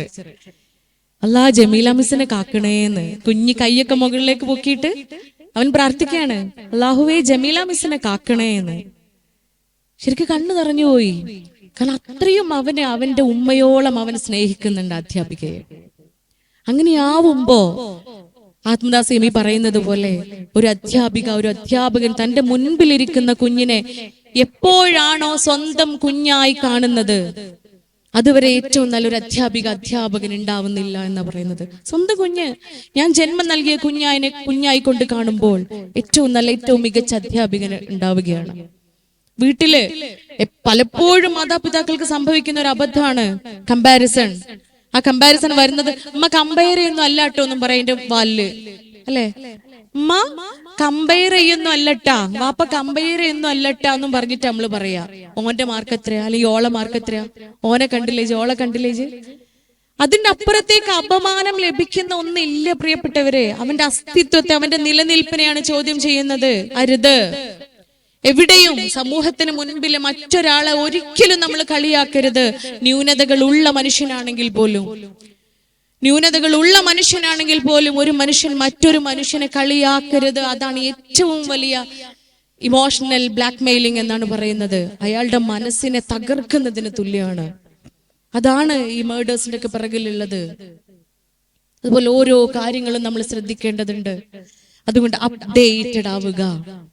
പറഞ്ഞല്ലോ, ഈ ഉമ്മ തുടരാണ്. മോന്റെ വായ കെട്ടിപ്പിടിച്ച് ഉമ്മ കൊടുക്കുന്നത് അവന്റെ വായയുടെ മണം മനസ്സിലാക്കാനാണ് ഡോക്ടറെ എന്ന്. നല്ല ഉമ്മ. ആ ഉമ്മക്ക് അങ്ങനെ ഒരു ബുദ്ധി വന്നല്ലോ. മക്കളല്ലേ, വൈകുന്നേരം പോയി കേറി വരുമ്പോഴത്തേന് എന്താ കഴിച്ചു വരുന്നത് നമുക്കറിയില്ലല്ലോ. ഞാൻ തിരിച്ചു ചോദിച്ചു, എന്നിട്ട് എന്താ നിങ്ങൾക്ക്, എന്ത് മണം നിങ്ങൾക്ക് കിട്ടല്? ഉമ്മ പറയാ, അൽഹംദുലില്ലാ, എന്റെ കുട്ടീന്റെ വായ എപ്പോഴും ചോക്ലേറ്റോ സ്ട്രോബെറിയോ മാത്രം മണക്കലുള്ളൂ എന്ന്. എന്നും ചോക്ലേറ്റ് അല്ലെങ്കിൽ സ്ട്രോബെറി. പാവല്ലേ ഉമ്മ. ആ ഉമ്മാന്റെ നമ്മളെ പോലെ നിഷ്പ്രയാസം പറ്റിക്കാൻ പറ്റുന്ന പൊട്ടക്കിണറിലെ തവളയേക്കാളും അധപ്പതിച്ച ഒരു ഉമ്മ. ഞാൻ നിങ്ങളൊക്കെ അങ്ങനെയൊക്കെ തന്നെ ആയിരിക്കാം ഒരു പക്ഷേ. ആ ഉമ്മയെ നിഷ്പ്രയാസം പറ്റിക്കുകയാണ് ഈ മോനെ. ഉമ്മാന്റെ വിചാരം എന്താ? എന്റെ കുട്ടി എന്നും ഡയറി മിൽക്ക് തിന്ന് വരികയാണ്, എന്റെ കുട്ടി എന്നും സ്ട്രോബെറിന്റെ ടേസ്റ്റിൽ ആൽഫലീബ തിന്ന് വരികയാണ്, എന്റെ കുട്ടി എന്നും ചുയിങ്കം ചവച്ച് വരികയാണ്. പ്രിയപ്പെട്ടവരെ, ആ ദുഃഖ വാർത്ത അടുത്ത സിറ്റിങ്ങിൽ ആ മോനുമായിട്ട് വരാൻ പറഞ്ഞു ആ ഉമ്മാനോട്. ഞാന് ഒന്നുമല്ല, വെറുതെ നിങ്ങളെ കുട്ടീനെയും കൊണ്ടുവന്ന് വരി. ക്ലിനിക്കിൽ വന്നു. സംശയമൊട്ടും പിഴച്ചില്ല. എന്നും കഴിച്ച് വരുന്നത് നിക്കോട്ടിനായിരുന്നു പ്രിയപ്പെട്ടവരെ. ആ കുട്ടി കഴിഞ്ഞ 3 വർഷമായിട്ട് ലഹരി ഉപയോഗിക്കുന്നുണ്ട്. ഉമ്മക്കറിയില്ല സ്ട്രോബെറിന്റെയും ചോക്ലേറ്റിന്റെയും വൈറ്റ് ചോക്ലേറ്റിന്റെയും ഒക്കെ ഡിഫറെന്റ് ഫ്ലേവേഴ്സിലും ടേസ്റ്റിലും മണത്തിലും ഒക്കെ ഉള്ള ഡ്രഗ്സ് അവൈലബിൾ ആണ് മാർക്കറ്റിൽ നിന്ന്. അപ്പൊ ആ ഉമ്മക്ക് അറിയണ്ടായിരുന്നില്ല. വേറൊരു ഉമ്മ വന്ന് പരാതി പറഞ്ഞത് മോനെ കൊണ്ടുവന്നിട്ടൊന്നുമില്ല, ഉമ്മാന്റെ വിഷയം പറയാൻ വന്നതാ. മോൻ എന്നും മുറിയും പൊളിയാണ് ഡോക്ടറെ മേത്ത്. മനസ്സിലായോ? അവരുടെ നാടൻ ഭാഷയിൽ തന്നെ കമ്മ്യൂണിക്കേറ്റ് ചെയ്തതാ. എന്നും മേത്ത് മുറിയും പൊളിയാണ്, എന്നും മേത്ത് മുറിവുകളാണ് എന്ന്. മോൻ പറയൂ ഇത്രേ, വെച്ചുത്തി വീണതാണ്, കൊതുക് അടിച്ചതാണ്, മാന്തിയതാണ്, പൊളിഞ്ഞതാണ്. കാരണം എന്നും സ്റ്റിക്കർ ഉണ്ടാവും മേല്. നമ്മൾ മുറിക്കൊട്ടിക്കണ ബാൻഡേജ് ഇല്ലേ, അത് ശരീരത്തിന്റെ പല ഭാഗങ്ങളിലായി ഒട്ടിച്ചു വരിക. പ്രിയപ്പെട്ടവരെ, കൊതുക് അടിച്ചതും മാന്തിയതും ചൊറിഞ്ഞതും പൊട്ടിയതും ബ്ലേഡ് തട്ടിയതൊന്നും അല്ല, ബ്ലേഡ് വെച്ചതാണ്. നമ്മൾ മനസ്സിലാക്കണം. നമ്മൾ അത് മനസ്സിലാക്കാനുള്ള ബുദ്ധിയിലേക്ക്, വിവേകത്തിലേക്ക് നമ്മൾ ഉയരേണ്ടതുണ്ട്. ബ്ലേഡ് വെച്ചിട്ട് കട്ട് ചെയ്യും ശരീരത്തിന്റെ ഭാഗങ്ങള്, എന്നിട്ട് ആ മുറിവിലേക്ക് ഇട്ടുകൊടുക്കും ഡ്രഗ്സ്. പൗഡറുടെ രൂപത്തിലുള്ള പ്രോഡക്ട്സ് അവൈലബിൾ ആണ്, അത് ഇട്ടുകൊടുക്കാം മുറിവിനുള്ളിലേക്ക്. അതിന്റെ മുകളിൽ സ്റ്റിക്കർ ഒട്ടിച്ചു വെക്കും. അത് സഡൻ ആയിട്ട് അത്രയും ഫാസ്റ്റ് ആയിട്ട് ബ്ലഡിലേക്ക് അബ്സോർബ് ചെയ്യും. സബ്സ്റ്റൻഷ്യൻ ആയിട്ട് ഡോപ്പാമൈൻ ഉണ്ടാവും, ഹാപ്പി ആവും, നേരത്തെ പറഞ്ഞ സ്വർഗം കാണും. നമ്മൾ വിചാരിക്കെന്താ, മുറി ഉണ്ടായതാണ് പാവന്റെ കുട്ടിക്ക്. അതിൽ നമ്മൾ ജാഗരൂകരായി നിൽക്കേണ്ടതുണ്ട്. എന്തുകൊണ്ട് ഈ നിരന്തരം ഇങ്ങനെ മുറിവുകൾ ഉണ്ടാകുന്നു? 8ാം ക്ലാസ് പഠിക്കുന്ന ഒരു മോളെയാ കൊണ്ടുവന്നത്. അമ്മമ്മയുടെ 2.5 പവന്റെ മാല മോഷ്ടിച്ചു. കാരണം എന്താ? 4 തവണ കഞ്ചാവ് ഫ്രീ ആയിട്ട് 9ാം ക്ലാസ് പഠിക്കുന്ന അവളുടെ സീനിയറിലെ പെൺകുട്ടി അവൾക്ക് കൊടുത്തു. ആദ്യം കൊടുത്തത് ബബ്ലി എന്ന് പറഞ്ഞൊരു ഡയറി മിൽക്ക് ഉണ്ടല്ലോ, ആ ഡയറി മിൽക്കിലാക്കിയിട്ടാ. കഞ്ചാവ് ഉണ്ടെന്ന് അറിയണ്ടായിരുന്നില്ല അവൾക്ക്. അതിൽ മിക്സ് ചെയ്തിട്ട് കൊടുത്തു. 1 തവണ ഉപയോഗിച്ചു. അടുത്ത ദിവസം അവള് ചോദിച്ചു, ഇന്നലെ തന്ന മിഠായി കയ്യിലുണ്ടോന്ന്. പിന്നെന്താ, റെഡിയാക്കി വെച്ചിരിക്കല്ലേ. പിറ്റേ ദിവസം അവള് കൊടുത്തു. കുറച്ച് ദിവസം അടുപ്പിച്ച് കുട്ടി ഇതേ മിഠായി വേണമെന്ന് ആവശ്യപ്പെടുകയാണ്. കാരണം ലഹരിയല്ലേ. അതേ സമയമാവുമ്പം ശരീരത്തിനുള്ളിലുള്ള ന്യൂറോൺസും ആർട്ടറീസും വെയിൻസും ഈച്ച് ആൻഡ് എവറി ഓർഗൻസും അതിനു വേണ്ടിയിട്ട് ഇങ്ങനെ ആഗ്രഹിക്കും. പല സിംറ്റംസും ശരീരം കാണിച്ചു തുടങ്ങും. അപ്പൊ നമ്മൾ ചോദിക്കാം, മിഠായി ഉണ്ടോ? മിഠായി കൊടുത്തു. 5 ദിവസം ഫ്രീ ആയിട്ട് കൊടുത്തു.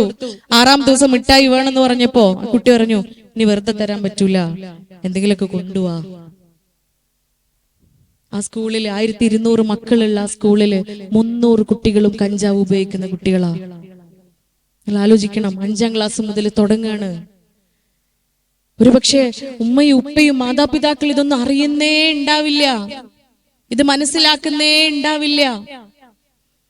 ഏതെല്ലാം രൂപത്തിലും വ്യത്യസ്തമായ രീതിയിലുമാണ് മക്കൾ ഇത് ഉപയോഗിക്കുന്നത്. സോ നമ്മൾ അപ്ഡേറ്റഡ് ആവുക, നിരന്തരം മക്കളെ നിരീക്ഷിച്ചു കൊണ്ടിരിക്കുക. അവരുടെ എവരിതിങ്, അവരുടെ ബുക്സ്, അവരുടെ ബാഗ്, അതിലപ്പുറത്തേക്ക് മറച്ചു വെക്കാൻ ആഗ്രഹിക്കുന്ന മക്കൾക്ക് അതെല്ലാം മറച്ചു വെക്കാം.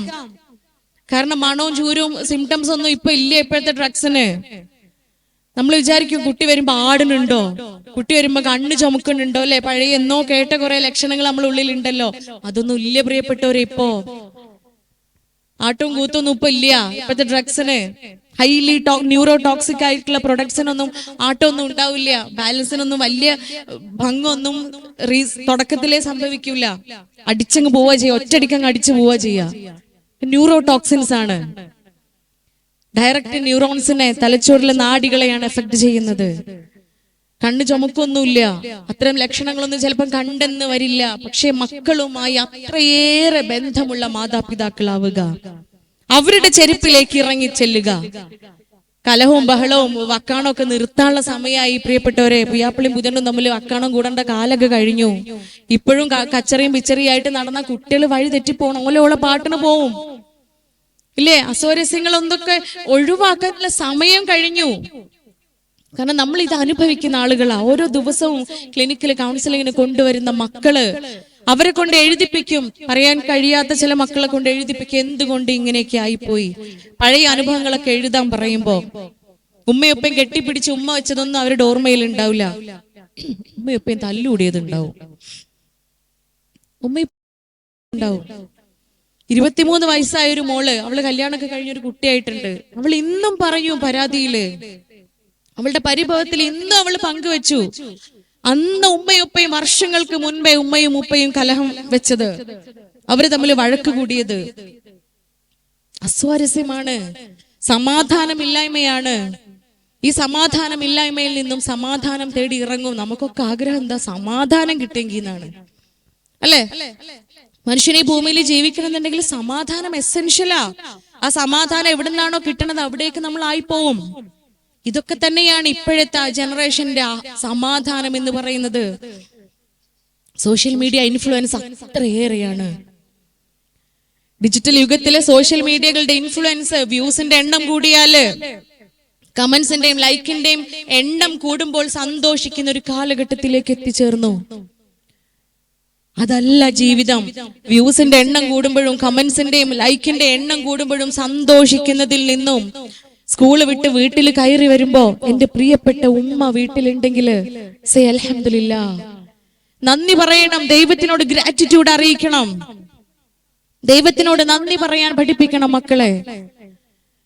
അല്പമൊക്കെ നേരം വൈകിയാലും ചോദിക്കുന്ന എല്ലാം വാങ്ങി തരുവാനും പണം കൊണ്ട് സ്നേഹിക്കുവാനും ഉതകുന്ന രൂപത്തിൽ ചോര നീരാക്കി അധ്വാനിച്ച് വരുന്ന അച്ഛനുണ്ട് എങ്കിൽ, വീട്ടിലേക്ക് കയറി വരുന്നുണ്ട് എങ്കിൽ മക്കളെ കൊണ്ട് അൽഹംദുലില്ലാ പറയാൻ പഠിപ്പിക്കണം. ഗ്രാറ്റിറ്റ്യൂഡ് ദൈവത്തിനെ അറിയിക്കാൻ പഠിക്കണം. താമസിക്കാൻ വീടുണ്ട്, ഓരോ നേരവും ഇഷ്ടമുള്ള കഴിക്കാൻ ഭക്ഷണമുണ്ട്, പഠിക്കാൻ നല്ല സ്ഥാപനങ്ങളുണ്ട്, നല്ല കൂട്ടുകാരുണ്ട്, എവറിത്തിങ് എല്ലാം ഉണ്ട്. ഇതിനൊക്കെ നന്ദി പറയുവാനും ഇതിലൊക്കെ സന്തോഷം കണ്ടെത്തുവാനും മക്കളെ പഠിപ്പിക്കണം. അതിന് ക്വാളിറ്റി ടൈം ഉണ്ടാവണം. ഇതൊക്കെ എന്താണെന്ന് അനുഭവിക്കുന്ന രൂപത്തിൽ ഡിജിറ്റൽ ഡിസ്ട്രാക്ഷൻസ് ഇല്ലാത്ത സമയങ്ങൾ വീട്ടിൽ ഉണ്ടാവണം. എന്താണ് ഡിജിറ്റൽ ഇന്റർഫിയറൻസ്, ഡിജിറ്റൽ ഡിസ്ട്രാക്ഷൻ എന്നൊക്കെയാണ് പറയാ. റിലേഷൻഷിപ്പിനിടയിൽ, ബന്ധങ്ങൾക്കിടയിൽ ഒരുപക്ഷെ സംസാരിച്ചിരിക്കുമ്പോഴായിരിക്കും മൊബൈല് റിങ് ചെയ്യുക, അല്ലെങ്കിൽ നോട്ടിഫിക്കേഷൻ വരിക, ഉടനെ അതിലേക്ക് തിരിയും. സത്യല്ലേ? എത്ര സീരിയസ് ടോക്ക് ആയിക്കോട്ടെ, രണ്ടുപേർക്കിടയില് എത്ര സീരിയസ് ആയിട്ടുള്ള സംസാരം, കമ്മ്യൂണിക്കേഷൻ നടക്കുകയാണെങ്കിലും മൊബൈൽ ഫോൺ റിങ് ചെയ്തോ നമ്മളെ ശ്രദ്ധ എങ്ങോട്ട് പോവും? ഡെഫിനറ്റ്ലി മൊബൈൽ ഫോണിലേക്ക് പോവും. ഒന്ന് നോട്ടിഫിക്കേഷൻ, ഒരു വൈബ്രേഷൻ വന്നാൽ മതി, അതിലേക്ക് പോവും. That is what is called digital distraction അല്ലെങ്കിൽ ഡിജിറ്റൽ ഇന്റർഫിയറൻസ്. വലിയ പ്രശ്നമാണത്. അതുകൊണ്ട് ക്വാളിറ്റി ടൈം നമ്മൾ വീട്ടിൽ ഉണ്ടാക്കിയേ പറ്റൂ. ഒരു അരമണിക്കൂറെങ്കിലും മിനിമം വീട്ടില് അമ്മയും അച്ഛനും മക്കളും ഗ്രാൻഡ് പാരന്റ്സും എല്ലാവരും ഹോൾ ടുഗെദർ ഒരുമിച്ചുള്ള ഒരു ബ്ലൂം ടൈം എന്നാണ് സൈക്കോളജി അതിനെ പറയുന്നത്. ആ ബ്ലൂം ടൈം വീട്ടിൽ ഉണ്ടാക്കിയിട്ടില്ല എങ്കിൽ പലരും പലരുടെയും വഴിക്ക് പോകും. സമാധാനം തേടി അലഞ്ഞു തിരിയും അവര്, അതിലേക്കായി പോവും. അതുകൊണ്ട് വീട്ടിൽ നിന്ന് തന്നെ തുടങ്ങുക. എല്ലാത്തിനെ കുറിച്ച് നമ്മൾ അപ്ഡേറ്റഡ് ആക്കുക. മക്കളുടെ ചിന്ത എന്താണ്, എന്താണ് സിഗ്മ, എന്താണ് മാനോസ്ഫിയർ, എന്താണ് ഇൻസെൽ, എന്താണ് ലിവിങ് ടുഗെദർ, എന്താണ് ഡേറ്റിംഗ്, എന്താണ് അരികെ, എന്താണ് അരികെ, എന്താ അരികെ, എന്താ ഇന്നലെ ഞാൻ മലയാളം തന്നെയല്ലേ പറഞ്ഞ്. അരികെ, അരികെ എന്ന് വെച്ചാൽ എന്താ? അരികെ തന്നെ. അരികെ എന്ന് പറഞ്ഞാൽ ഒരു ഡേറ്റിംഗ് ആപ്ലിക്കേഷനാണ്. നമ്മളെ കേരളത്തിലുള്ള പെൺകുട്ടികൾക്കൊക്കെ അറിയാം, പെൺകുട്ടികൾക്കും ആൺകുട്ടികൾക്കൊക്കെ അറിയാം. ഇതാണ് പ്രശ്നം. ചില സദസ്സുകളിലൊക്കെ ക്ലാസ് കഴിഞ്ഞ് ഇറങ്ങുമ്പോഴേ, അല്ലെങ്കിൽ ക്ലാസ്സിൽ ഇരിക്കുമ്പോൾ തന്നെ ചില ആളുകളൊക്കെ എഴുന്നേറ്റ് എന്ന് പറയും, പൊന്നാറിന്റെ ഡോക്ടർ, നിങ്ങൾ ഇതൊക്കെ കൂടെ എന്തിനാ ഈ മൈക്കും പിടിച്ച് പറഞ്ഞു കുട്ടികൾക്ക് പഠിപ്പിച്ചു കൊടുക്കണത്? നിങ്ങളിത് മൈക്കും പിടിച്ച് മൈക്കിലൂടെ പറഞ്ഞ് കുട്ടികൾക്കൊക്കെ ഇത് പഠിപ്പിച്ചു കൊടുക്കല്ലേ? ഇതൊന്നും അറിയില്ലെന്നു ഞങ്ങളിന്ന് മക്കൾക്ക് ആര് പറഞ്ഞു? നമുക്കറിയില്ല. അതാണ് സത്യം. ഒരുപക്ഷെ നമുക്കറിവുണ്ടാവില്ല അതിനെക്കുറിച്ച്. പക്ഷെ നമ്മൾക്കിടയിൽ ഇരിക്കുന്ന മക്കളോട് ചോദിച്ചു നോക്കൂ, വീട്ടിൽ ചെന്ന് വാട്ട് ഈസ് സിഗ്മ. ആദ്യമായിട്ട് സിഗ്മ എനിക്ക് പഠിപ്പിച്ചത് എന്റെ മോനാണ്. ഇയേഴ്സ് ബാക്ക്, കുറെ വർഷങ്ങൾക്ക് മുമ്പേ അവൻ എന്റെ അടുത്ത് പറഞ്ഞു, ഉമ്മ ഞാൻ സിഗ്മ ബോയ് ആണെന്ന്. ഒരുപക്ഷെ കേട്ട് കാണോ അത് നിങ്ങള്? എന്താ സിഗ്മ ബോയ് എന്ന് പറഞ്ഞാല്? പെൺകുട്ടികളോട് ഒരു തരത്തിലുള്ള ഇഷ്ടം തോന്നാത്ത, ആ പെൺകുട്ടികളോട് ഒരു സഹകരണം ചെയ്യാത്ത ബോയ്സിനാണ് സിഗ്മ ബോയ്സ് എന്ന് പറയാ. കഴിച്ചിലായില്ലേ? എന്റെ കുട്ടി സിഗ്മയാണല്ലോ, ഇനി തെണ്ണിപ്പൊക്കൊന്നും പോവില്ലല്ലോ എന്ന്. പ്രിയപ്പെട്ടവരെ, സംഭവിക്കാൻ പോകുന്നത് അതിലും വലിയ തെണ്ണിപ്പാ. കാരണം അവന്റെ കുഞ്ഞു ഹൃദയം, കുഞ്ഞു മനസ്സ്, അവന്റെ കുഞ്ഞു നാഡികൾ, അവന്റെ ചിന്ത, അവന് സിഗ്മയാണ്, സിഗ്മയാണ്, സിഗ്മയാണ്, സിഗ്മയാണ് എന്നൊരു സ്ഥിരതയിൽ ഇങ്ങനെ വളർന്നു വളർന്നു വരും. അവന്റെ കൗമാരത്തിലെത്തും, അവന്റെ ബോഡിയിൽ ടെസ്റ്റോസ്റ്ററോൺ ഉണ്ടാവും. അവനൊരു വിവാഹ പ്രായത്തിലേക്കൊക്കെ വരുമ്പോ, അവനൊരു സഹധർമ്മിണിയുടെ ആവശ്യം വരുന്ന സമയത്ത് അവന്റെ ഉള്ളിലുള്ള ഈ ചിന്തയുണ്ടാവും, ഞാൻ സിഗ്മയല്ലേ. കാരണം കുഞ്ഞുനാളിലെ സിഗ്മ സിഗ്മ സിഗ്മ എന്നവൻ വിചാരിച്ചിട്ടുണ്ട് എങ്കിൽ അവൻ അങ്ങനെ തന്നെ ആയിത്തീരുമെന്നാണ് ശാസ്ത്രം പറയുന്നത്. അതാണ്, നിന്നെ ഒന്നിനും പറ്റൂല, നിന്നെ കൊണ്ട് എന്ത് ഉപകാരം ഉള്ളതെന്ന് 2 പ്രാവശ്യം കുട്ടിന്റെ മുഖത്ത് നോക്കി ചോദിച്ചാ മതി. എന്താണെങ്കിലും എന്നെ കൊണ്ടൊന്നിനും പറ്റൂലല്ലോ, അപ്പൊ കുറച്ച് കഞ്ചാവെങ്കിലും ഉപയോഗിക്കട്ടെ, അതിനെങ്കിലും പറ്റട്ടെ എന്ന് വിചാരിക്കും. കാരണം സ്വർഗം കാണണല്ലോ. അവര് മനസ്സിലാക്കുന്നുണ്ടോ ഈ സ്വർഗം നൈമിഷികം മാത്രമാണെന്ന്? മക്കളെയും കൊണ്ട് ഡി അഡിക്ഷൻ സെന്ററുകളിലേക്ക് ഒന്ന് പോയി നോക്കുക. ലഹരി ഉപയോഗിക്കുന്ന കുട്ടികളെ കൊണ്ട് കൗൺസിലിങ്ങിന് വരുമ്പോഴേ ഉടനെ തന്നെ ഡി അഡിക്ഷൻ സെന്ററുകളിലേക്ക് പറഞ്ഞയക്കൂല. കൗൺസിലിംഗ് കൊടുക്കും, തെറാപ്പി കൊടുക്കും, മെഡിസിൻസ് കൊടുക്കും. എന്നിട്ടും മാറ്റമൊന്നും ഇല്ല എങ്കിൽ മാത്രമേ ഡി അഡിക്ഷൻ സെന്ററുകളിലേക്ക് പോവുള്ളൂ. വെക്കേഷനാണ്, നമ്മൾ ടൂർ പോകും, പല സ്ഥലങ്ങളിലും നമ്മൾ പിക്നിക്കിന് പോകും. പൊന്നു മക്കളെയും കൊണ്ട് 1-2 ദിവസം ഏതെങ്കിലും ഡി അഡിക്ഷൻ സെന്ററുകൾ ഒന്ന് സന്ദർശിക്കേണ്ടതുണ്ട്. അവര് കാണട്ടെ എന്താണ് ഡി അഡിക്ഷൻ സെന്ററിലെ കാഴ്ച. 12, 13, 14, 18 വയസ്സിനിടയിലുള്ള മക്കള് വിഭ്രാന്തി കാണിക്കുകയാണ്, മാനസിക വിഭ്രാന്തി.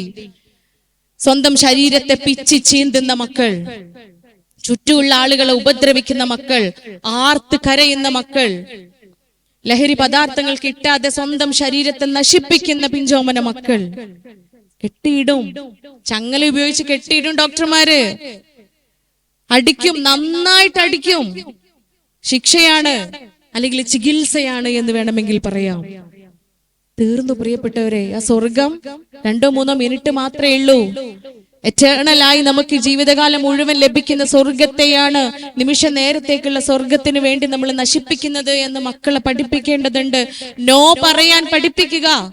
എടാ വൈബാക്കല്ലേ എന്ന് പറയുമ്പോ ആ വൈബിലേക്ക് ഞാൻ ഇല്ല എന്ന് പറയാൻ മക്കളെ പഠിപ്പിക്കണം. ആ വൈബ് എനിക്ക് വേണ്ട, ആ സ്വർഗം എനിക്ക് വേണ്ട, അതിലേക്ക് ഞാൻ വരികയില്ല. പിന്നെ കുട്ടികൾ പറയണതാ അതൊക്കെ ഈ കാലത്തല്ലേ ഉള്ളു, കുറച്ച് കഴിഞ്ഞാൽ നിർത്തൂലേന്ന്. ഒട്ടുമിക്ക കുട്ടികളുടെയും ഒരു ധാരണയാണത്. അതൊക്കെ ഈ പ്രായത്തിലല്ലേ ഉള്ളൂ, കുറച്ച് കഴിഞ്ഞാൽ നിർത്തൂലേ. ആര് പറഞ്ഞു നിർത്താൻ പറ്റുന്നു? കാരണം ഇതൊരു സൈക്ലിക് പ്രോസസ്സാണ്. നമ്മളെ തലച്ചോറിനുള്ളിൽ ഇത് സംഭവിക്കുന്ന രാസപ്രവർത്തനങ്ങൾ, രാസമാറ്റങ്ങൾ പഠിച്ചു കഴിഞ്ഞാൽ അതൊരിക്കലും സ്റ്റോപ്പ് ആവൂല, നമുക്ക് മനസ്സിലാവും. ഡോപ്പമൈൻ ക്രഷ് എന്ന് പറയുന്ന പ്രോസസ്സാണ് അവിടെ നടക്കുന്നത്. ഈ ഡോപ്പമൈൻ എന്ന് പറയുന്ന ഹോർമോൺ ഹാപ്പി ഹോർമോൺ ആണ്, സാറ്റിസ്ഫാക്ഷൻ ഹോർമോൺ ആണ്. അത് ഉണ്ടാവേണ്ടത് എപ്പോഴാ? അപ്രീസിയേഷൻ കിട്ടുമ്പോഴാ, നമ്മൾ അംഗീകരിക്കപ്പെടുമ്പോഴാ. നല്ല കുട്ടി, നല്ല മോള്, well done, keep it up, ഇങ്ങനെയൊക്കെ പറഞ്ഞ് നന്മ നിറഞ്ഞ കാര്യങ്ങൾ ചെയ്യുമ്പോ, നല്ല പ്രവർത്തികൾ ചെയ്യുമ്പോ, അപ്രീസിയേഷൻ ഏറ്റുവാങ്ങേണ്ടി വരുമ്പോ നമ്മുടെ തലച്ചോറിൽ ഉണ്ടാവുന്ന ഹോർമോണാ. നമ്മൾ ഹാപ്പി ആകും. വീണ്ടും വീണ്ടും അതേ പ്രവർത്തനം നമുക്ക് ചെയ്യാൻ തോന്നും. കാരണം മനുഷ്യന് വളരാൻ, ജീവിക്കാൻ ആവശ്യമായ എസെൻഷ്യൽ ആയിട്ടുള്ള ഒരു സാധനമാണ് അപ്രീസിയേഷൻ, അംഗീകാരം എന്ന് പറയുന്നത്. അത് കിട്ടണം. അത് കിട്ടുമ്പോഴേ മനുഷ്യന് ജീവിക്കാൻ പറ്റുള്ളൂ. പക്ഷെ അതേ പ്രോസസ്സ് നമ്മൾ അംഗീകരിക്കപ്പെടുമ്പോ, നമ്മൾ പ്രോത്സാഹിപ്പിക്കപ്പെടുമ്പോ, നമ്മൾ നന്മകൾ ചെയ്യുമ്പോ, നമുക്ക് സന്തോഷം ഉണ്ടാകുമ്പോ മാത്രം ഉണ്ടാകുന്ന ഈ ഡോപ്പാമൈൻ ഇവിടെ ഉണ്ടാവുക. ലഹരി ഉപയോഗിക്കുമ്പോ mobile phone is nothing but, അത് അതിനേക്കാൾ വലിയൊരു അഡിക്ഷനാണ്. മൊബൈൽ ഫോൺ അതിലും വലിയൊരു അഡിക്ഷനാണ്. ഈ മൊബൈൽ ഫോണിൽ നമ്മൾ മക്കൾക്കൊക്കെ തന്നെ എക്സ്പീരിയൻസ് ഉണ്ടാവും. സ്കൂളിൽ നിന്ന് ചിലപ്പോൾ പഠിച്ച് മാല മറിക്കണം എന്നൊക്കെ വിചാരിച്ച് വീട്ടിൽ വരും, അല്ലെ? കുറച്ച് മാർക്കൊക്കെ കുറഞ്ഞിട്ടുണ്ടാവും ഏതെങ്കിലും പേപ്പറിന്. ഇന്ന് വീട്ടിൽ പോയി പഠനം എന്നൊക്കെ പറഞ്ഞ് വരുമായിരിക്കും.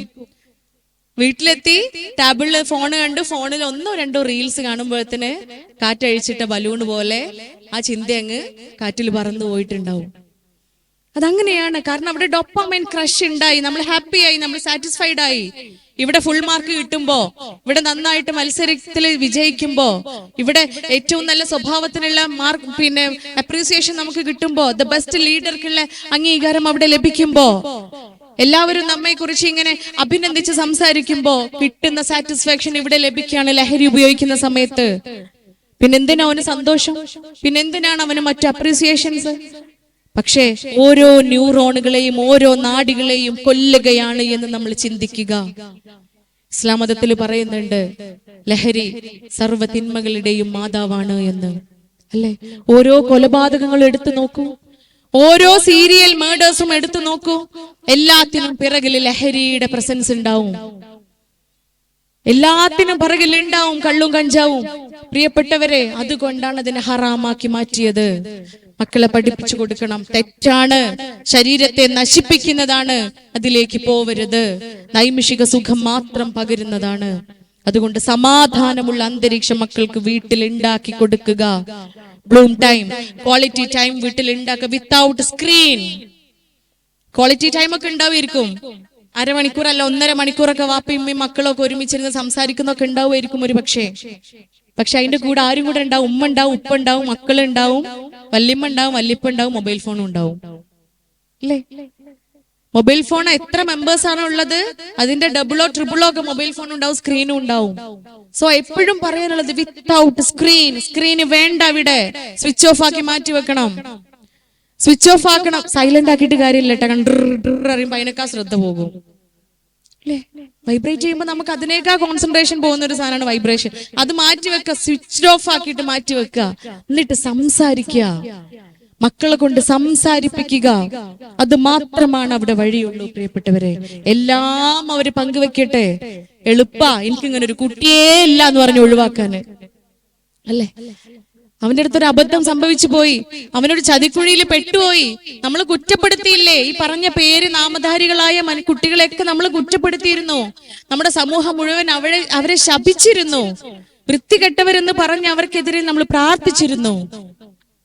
പക്ഷെ അവരാരും ചേർത്ത് പിടിക്കാൻ ഉണ്ടായിട്ടില്ല. ഒന്ന് ചേർത്ത് പിടിച്ച് ഗുണദോഷിച്ച് ഉപദേശിച്ച് സന്മാർഗം കാണിച്ചു കൊടുക്കുകയാണ്. കാരണം നമ്മുടെ അപാകതകളായിരുന്നു ഇതെല്ലാം, നമ്മുടെ തെറ്റുകളായിരുന്നു, നമ്മുടെ പിഴവുകളായിരുന്നു ഇതെല്ലാം. നിങ്ങൾ ഈ അടുത്ത് കണ്ടിട്ടുണ്ടാവും, മീഡിയ വണ്ണിൽ ഉണ്ടായിരുന്ന ഒരു ഇന്റർവ്യൂ. ഒരു പയ്യൻ അമിതമായി ഡ്രഗ്സ് ഉപയോഗിച്ചിരുന്ന ഒരു ഡ്രഗ് അഡിക്റ്റ് ആയിരുന്ന ഒരു പുരുഷനായിരുന്നു. ലഹരി ഉപയോഗിച്ചിരുന്ന, വർഷങ്ങളായിട്ട് ലഹരി നിരന്തരം ഉപയോഗിച്ചിരുന്ന ഒരു വ്യക്തി. ലഹരിയെല്ലാം നിർത്തി, MDMA ഒക്കെ നിർത്തി, ഉപയോഗമൊക്കെ നിർത്തി. ഇന്റർവ്യൂവിന് വരികയാണ് മീഡിയ വണ്ണില്. അയാൾ പറയുന്നുണ്ട്, ശിക്ഷിച്ചിട്ട് കാര്യമില്ല, ശിക്ഷിച്ചിട്ട് ഒരു കാര്യമില്ല, സെന്ററിൽ കൊണ്ടയാക്കിയിട്ട് അത്രയും കാര്യമില്ല. മനസ്സിന്റെ ഉള്ളിൽ നിന്ന് തോന്നണം. ഉപയോഗിക്കുന്ന ആൾക്ക് ഹൃദയത്തിന്റെ ഉള്ളിൽ നിന്ന് അങ്ങോട്ട് തോന്നണം, എനിക്കിത് നിർത്തണം, ഞാനിത് ഉപയോഗിക്കില്ല, ഇതിന്റെ ഉപയോഗം എനിക്ക് നിർത്തണം എന്ന ചിന്ത ആളുടെ ഉള്ളിന്റെ ഉള്ളിൽ നിന്ന്, ഹൃദയത്തിന്റെ ഉള്ളിൽ നിന്ന്, മനസ്സിന്റെ ഉള്ളിൽ നിന്ന് അങ്ങോട്ട് തോന്നണം. അല്ലെ, നമ്മളെ ഭാഷയിൽ അതിനെ ഹിദായത്ത് എന്നൊക്കെ പറയും. അത് കൊടുക്കണമെന്നുണ്ടെങ്കിലേ മാതാപിതാക്കൾ ആത്മാർത്ഥമായി പ്രാർത്ഥിക്കുക കൂടി ചെയ്യണം. വിശ്വാസികളാണ് നമ്മളൊക്കെ. ആത്മാർത്ഥമായി മക്കൾക്ക് വേണ്ടി കരഞ്ഞ് പ്രാർത്ഥിക്കുക കൂടി വേണം.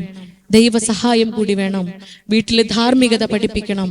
എല്ലാ മതവും ധാർമ്മികത പഠിപ്പിക്കുന്നുണ്ട്, എല്ലാ മതവും ധാർമ്മികത പഠിപ്പിക്കുന്നുണ്ട് അല്ല. ഇസ്ലാം മതത്തിൽ പറയുന്നുണ്ട്, വീട്ടിലേക്ക് കയറി ചെല്ലുമ്പോ ബിസ്മി ചൊല്ലി കയറി ചെല്ലണം, സലാം പറയണമെന്ന്. നമ്മൾ വളരെ നിസ്സാരമായിട്ട് കാണുന്ന ഒരു കാര്യമാണ്. ആരപ്പ ബിസ്മി ചൊല്ലാൻ നിക്കല്, ആരപ്പ സലാം ചൊല്ലാൻ നിക്കല്? പ്രിയപ്പെട്ടവരെ, അങ്ങാടിയിലുള്ള പിശാചുക്കളെയും ശൈത്താനെയും ഒക്കെ കൊണ്ടാ നമ്മള് വീട്ടിലേക്ക് കയറി പോണേ. എന്നിട്ട് കൗൺസിലിംഗിന് ചെന്നിട്ട് പറയും, പൊരയില് കയറി ഒരു സ്വസ്ഥതയില്ല ഡോക്ടറെ എന്ന്. പൊരയില് കയറി ചെന്നാല് ഒരു സ്വസ്ഥതയില്ല ഡോക്ടറെ നമ്മൾ കുറ്റം പറയുമ്പോ നമ്മൾ ഓർക്കുക, സ്വസ്ഥത കളയുന്ന, സ്വസ്ഥത കളഞ്ഞു കുടിക്കുന്ന ഈ പിശാചുക്കളെയും കൊണ്ടാണ് ഈ പരാതി പറയുന്ന ആള് കയറി വരുന്നത് വീട്ടിലേക്ക്. ആ പിശാചിനെ കളയാൻ, ഒരുപക്ഷെ ആ പിശാചിനെ നെഗറ്റീവ് എനർജി എന്ന് നമ്മൾ സൈക്കോളജിക്കലി പറയും. That is what is called negative energy. നമ്മൾ പുറത്തിറങ്ങി നടക്കുമ്പോ ഓരോ മനുഷ്യന്മാരുമായിട്ട് നമ്മൾ ഇന്ററാക്ട് ചെയ്യുന്ന സമയത്ത് എനർജി ട്രാൻസ്ഫർ നടക്കുന്നുണ്ട്. ഒരാൾ നമ്മളോട് നെഗറ്റീവായ കുറച്ച് വാർത്തകൾ പറഞ്ഞു, അല്ലെങ്കിൽ നെഗറ്റീവായ കുറച്ച് വീഡിയോസ് നമ്മൾ കണ്ടു, അതിന്റെ ഒരു ഇമ്പാക്ട് നമ്മുടെ ബ്രെയിനിൽ ഉണ്ടാവും. ആ കേട്ട ന്യൂസിന്റെ, ആ കേട്ട വാർത്തയുടെ ഒരു ഇമ്പാക്ട് നമ്മുടെ ബ്രെയിനിനുള്ളിൽ ഉണ്ടാവും, whether it is positive or negative. ആ നെഗറ്റീവ് ആയിട്ടുള്ള തോട്ട്, ആ നെഗറ്റിവിറ്റി, ആ നെഗറ്റീവ് എനർജി, അത് തന്നെയാണ് ഈ പൈശാചികത എന്ന് പറയുന്നത്. നമ്മൾ പിശാചെന്നോ നെഗറ്റീവ് എന്ന് എന്ത് വേണമെങ്കിലും വിളിക്കാം. ആ നെഗറ്റിവിറ്റി ഒഴിവാക്കാൻ ബിസ്മി ചൊല്ലുമ്പോ, അല്ലെങ്കിൽ സലാം പറയുന്നതോടുകൂടി, അല്ലെങ്കിൽ ഏതാണോ നമ്മുടെ അഭിസംബോധന ചെയ്യുന്ന, സ്നേഹം വഴിഞ്ഞൊഴുകുന്ന, സമാധാനം പരസ്പരം അങ്ങോട്ടും ഇങ്ങോട്ടും ആശംസിക്കുന്ന വാക്കുകൾ എന്താണോ അത് ചൊല്ലിക്കൊണ്ട്, ആ നന്മ നിറഞ്ഞ വാക്കുകളോട് കൂടിയിട്ട് അകത്തേക്ക് കയറുമ്പോ, പ്രിയപ്പെട്ടവരെ, ആ നെഗറ്റിവിറ്റി ഇല്ലാതാവും. കച്ചറ ഉണ്ടാവില്ല, പ്രശ്നങ്ങൾ ഉണ്ടാവില്ല. ഇത് കണ്ടു വളരുന്ന മക്കൾ ഇതിനേക്കാൾ ആശ്വാസം അവിടെ തന്നെയാണ് എന്ന് മനസ്സിലാക്കും. അതുകൊണ്ട് ഉണരേണ്ടതുണ്ട്, ഉണരേണ്ടതുണ്ട്. അഭിപ്രായ വ്യത്യാസങ്ങളൊക്കെ ഉണ്ടാവും. ആണും പെണ്ണുമാണ്, വ്യത്യസ്ത ചിന്താഗതികൾ ഉള്ള ഒരാളുകളാ. ഐഡിയോളജിക്കൽ കോൺഫ്ലിക്ട്സ് എല്ലാ കപ്പിൾസിനിടയിലും, എല്ലാ മാതാപിതാക്കൾക്കിടയിലും, എല്ലാ ഭാര്യ ഭർത്താക്കന്മാരുടെയിലും മേ ബി ഉണ്ടായേക്കാം. പക്ഷെ ഈ വഴക്ക് റോട്ടിലല്ല, അത് റൂമിലാ, അത് ബെഡ്റൂമിൽ അവസാനിപ്പിക്കാനുള്ളതാണ്. അത് മക്കളിലേക്ക് ഒരു കാരണവശാലും എത്തുവാൻ പാടില്ല. പറഞ്ഞു വന്നത്, ഓരോ മേഖലയിലും നമ്മൾ സൂക്ഷ്മത പാലിക്കേണ്ടതുണ്ട്. കുട്ടികൾ ഉണ്ടാവുക, വളർത്തുക എന്ന് പറഞ്ഞ ഒരു സിമ്പിൾ പ്രോസസ് അല്ല ഈ കാലഘട്ടത്തിൽ. ഓരോ ഏജിലും കൊടുക്കേണ്ട ചില കാര്യങ്ങളുണ്ട്. 0 to 2 years തീർച്ചയായും ടച്ച് കൊടുക്കേണ്ട സമയമാണ്. 0 മുതൽ 2 വയസ്സ് വരെ ടച്ച് കൊടുക്കണം. തൊട്ടും തലോടിയും പുന്നാരിച്ചും കൊഞ്ചിച്ചും മുത്തം കൊടുത്തും വളർത്തേണ്ട പ്രായമാണ്. 0 എന്ന് പറഞ്ഞാല് ഗർഭിണിയാവുന്ന സമയം മുതൽ, ഇൻസൈഡ് ദി വോംബ്, മക്കൾ ഗർഭപാത്രത്തിൽ ഇരിക്കുന്ന സമയം മുതൽ പ്രാർത്ഥിക്കുകയും മക്കളെ സ്നേഹിക്കുകയും പുന്നാരിക്കുകയും ചെയ്യേണ്ടതുണ്ട്. ഏറ്റവും പോസിറ്റിവിറ്റിയിൽ നിലനിൽക്കേണ്ടതുണ്ട്. അത് കഴിഞ്ഞ് 2 വയസ്സ് മുതൽ 6 വയസ്സ് വരെ തീർച്ചയായും മക്കളെ ട്യൂൺ ചെയ്യേണ്ടതുണ്ട്. ധാർമ്മികത പഠിപ്പിക്കേണ്ടതുണ്ട്. എന്താണ് നന്മ, എന്താണ് തിന്മ. യൂണിസെഫിന്റെ ഒരു സ്റ്റഡി റിപ്പോർട്ട് ഉണ്ട്. യൂണിസെഫ് കുട്ടികൾക്കിടയിൽ നടത്തിയ ഒരു പഠന റിപ്പോർട്ട് അഡോളസൻസ് പീരീഡില്. അൺഹെൽത്തി ട്രയാഡ്സ് ഓഫ് അഡോളസൻസ് എന്നാണ് അതിനെ പറയുക. Unhealthy triads of adolescence. 3 കാര്യങ്ങൾ അഡോളസൻസിന്റെ ഇടയിലുള്ള ഏറ്റവും ഇന്ന് ഈ കാലഘട്ടത്തിൽ ഏറ്റവും കൂടുതൽ അൺഹെൽത്തി ആയിട്ടുള്ള 3 കാര്യങ്ങൾ. ഒന്നാമത്തത് ലഹരി തന്നെയാണ്. ഒന്നാമത്തത് ലഹരിയാ. രണ്ടാമത്തത് അൺഹെൽത്തി സെക്സ്. മൂന്നാമത്തത് സെൽഫ് ഹാം, സ്വയം ഉപദ്രവിക്കുക, ശരീരത്തെ ഉപദ്രവിക്കുക. ഇതിന്റെ ഒക്കെ കാരണം എന്താ? ആദ്യം പറഞ്ഞ ലഹരിയാണ്. ഈ ലഹരിയിൽ നിന്നാണ് അടുത്ത രണ്ടും വരുന്നത്. അടുത്ത രണ്ടും വരുന്നത് ഈ ലഹരിയിൽ നിന്നാ. നിങ്ങളൊക്കെ ഒരു ചരിത്രം പഠിച്ചു കാണൂല്ലേ? ഒരാളെ, ഒരു വളരെ ശുദ്ധ മനസ്കനായിട്ടുള്ള ഒരാളെ പരീക്ഷിക്കുകയാണ്. അയാളുടെ ഒരു മുറിയിലിട്ടിട്ട് അയാളുടെ തെറ്റ് ചെയ്യാൻ പറയാ. അവിടെ ഒരു സ്ത്രീ ഉണ്ട്, ഒരു നായയുണ്ട്, ഇവിടെ കുറച്ച് ലഹരിയുള്ള ഒരു പദാർത്ഥമുണ്ട്. ഇതിലേതെങ്കിലും ഒരു തെറ്റ് നീ ചെയ്യണം. അയാൾ പറഞ്ഞു, ഇല്ല, ഒന്നും ഞാൻ ചെയ്യില്ല. സ്ത്രീയുടെ അടുത്തേക്ക് ഞാൻ പോകില്ല. പട്ടിയെ കൊല്ലില്ല, പട്ടിയെ കൊല്ലാൻ പറയും. പട്ടിയെ കൊല്ലുക എന്ന് പറഞ്ഞാൽ തെറ്റാണ്. രണ്ടും ഞാൻ ചെയ്യില്ല. മദ്യപിക്കുക എന്ന് പറഞ്ഞാലും തെറ്റാണ്. ഒടുവില് അയാൾക്ക് പുറത്ത് കിടക്കണമെങ്കിൽ ഏതെങ്കിലും ഒന്ന് ചെയ്തേ പറ്റൂ. നിർബന്ധത്തിന് വഴങ്ങി. കൊല്ലാൻ ഒരിക്കലും അയാൾക്ക് സാധിക്കില്ല. അനാശാസ്യ പ്രവർത്തനം ചെയ്യാൻ ഒരിക്കലും അയാൾക്ക് സാധിക്കുകയില്ല. അതുകൊണ്ട് തന്നെ അയാൾ എന്ത് വിചാരിച്ചു?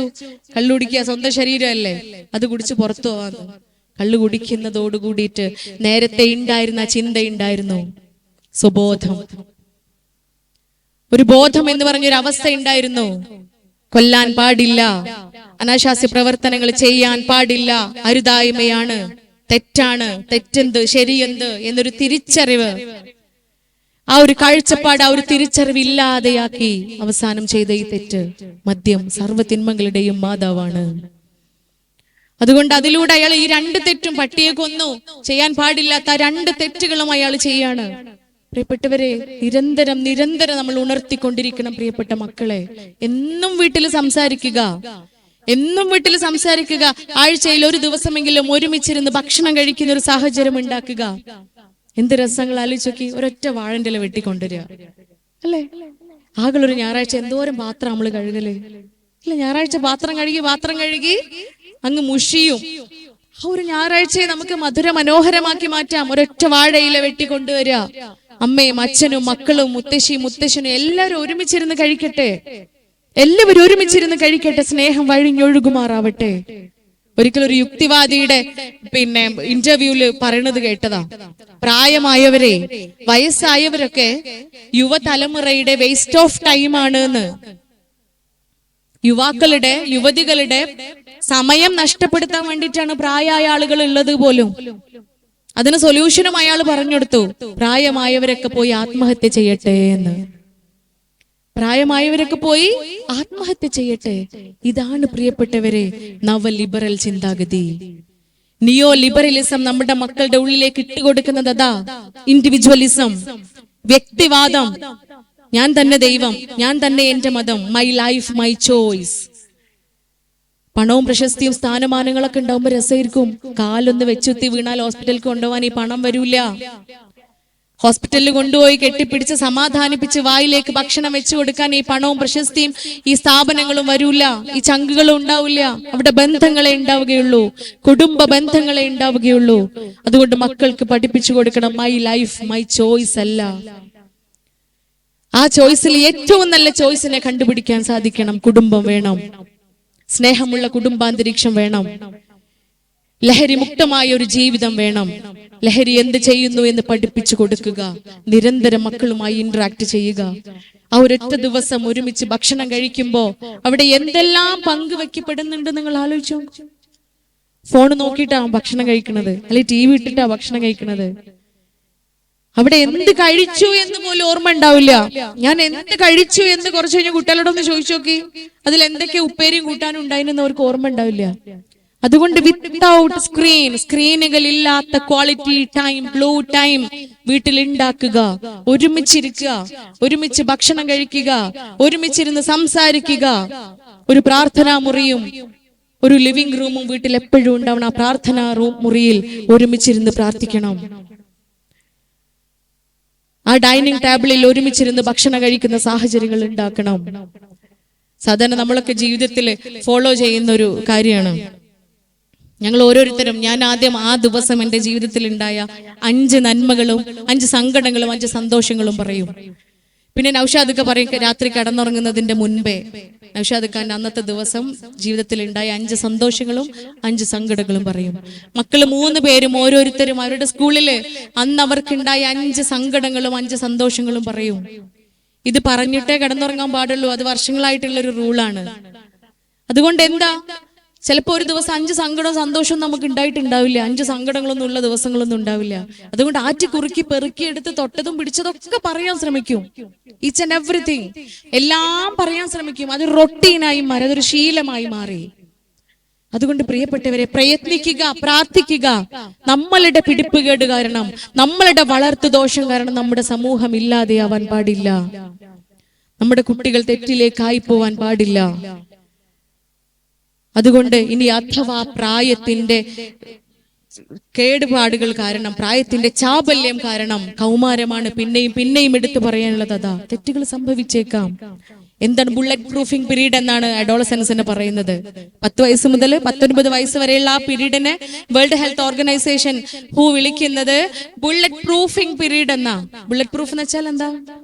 ഏത് വെടിയുണ്ടേ ഓർക്ക് കൊള്ളൂല, എന്തിനേയും നേരിടാനുള്ള ചങ്കൂറ്റുള്ള പ്രായമാണ് അല്ലേ? അതുകൊണ്ട് അവരുടെ ഭാഷ മനസ്സിലാക്കുക.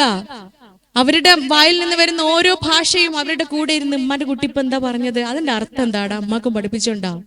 എപ്പോഴും നമ്മൾ അവർക്കല്ല പഠിപ്പിച്ചു കൊടുക്കല്. കാലം മാറിയുണ്ട്, അവരുടെ അടുത്തുനിന്ന് പലതും പഠിക്കാനുണ്ട്. അപ്ഡേറ്റഡ് ആവണം. ഞാൻ നേരത്തെ അരികെ എന്താന്ന് ചോദിച്ചില്ലേ നിങ്ങളുടെ അടുത്ത്? അരികെ എന്താ? അരികെ ഇങ്ങനെ നിൽക്കണതല്ല പ്രിയപ്പെട്ടവര്, ഡേറ്റിംഗ് ആപ്ലിക്കേഷനാണ് അരികെ. ഡേറ്റിംഗ് ആപ്ലിക്കേഷനാ ഏറ്റവും കൂടുതൽ മലയാളികൾ രജിസ്റ്റർ ചെയ്തിട്ടുള്ള ഡേറ്റിംഗ് ആപ്ലിക്കേഷൻ. അതിലെന്താ, നാളെ ഉച്ചക്ക് ഞാൻ ഫ്രീയാ, ഏതെങ്കിലും ഒരാണ് ഫ്രീ ഉണ്ടെങ്കിൽ ഞാൻ അവിടെ രജിസ്റ്റർ ചെയ്താല് ഞങ്ങൾക്ക് രണ്ടാക്കും കുറച്ചു നേരം ഒരുമിച്ചിരിക്കാം, സംസാരിക്കാം. ഇഷ്ടമുള്ളത് എന്താണ്, മൈ ലൈഫ് മൈ ചോയ്സ് അല്ലേ, എന്തുമാവാം. കല്യാണം കഴിക്കൊന്നും വേണ്ട, കമ്മിറ്റ്മെന്റ് ഒന്നുമില്ല, കട്ടൻ ചായ ഉണ്ടാക്കി കൊടുക്കും, ബുൾസായി അടിച്ചു കൊടുക്കൊന്നും വേണ്ട, ഓന്റെ ഡ്രസ്സ് അലക്കും വേണ്ട അല്ലേ, ഓൻ വീട്ടിലേക്ക് ചെലവിനും കൊണ്ടുവരണ്ട, കുറച്ചു നേരത്തെ എൻജോയ്മെന്റ്സ് മാത്രം. ഇതാണ് ഡേറ്റിംഗ് ആപ്സ്. ഒരു ഉമ്മ പറഞ്ഞ അബദ്ധാണ് പ്രിയപ്പെട്ടവരെ. എത്ര പാവങ്ങളാ ഞാനും നിങ്ങളൊക്കെ എന്നുള്ളത് നമ്മൾ മനസ്സിലാക്കണ്ടേട്ടാ.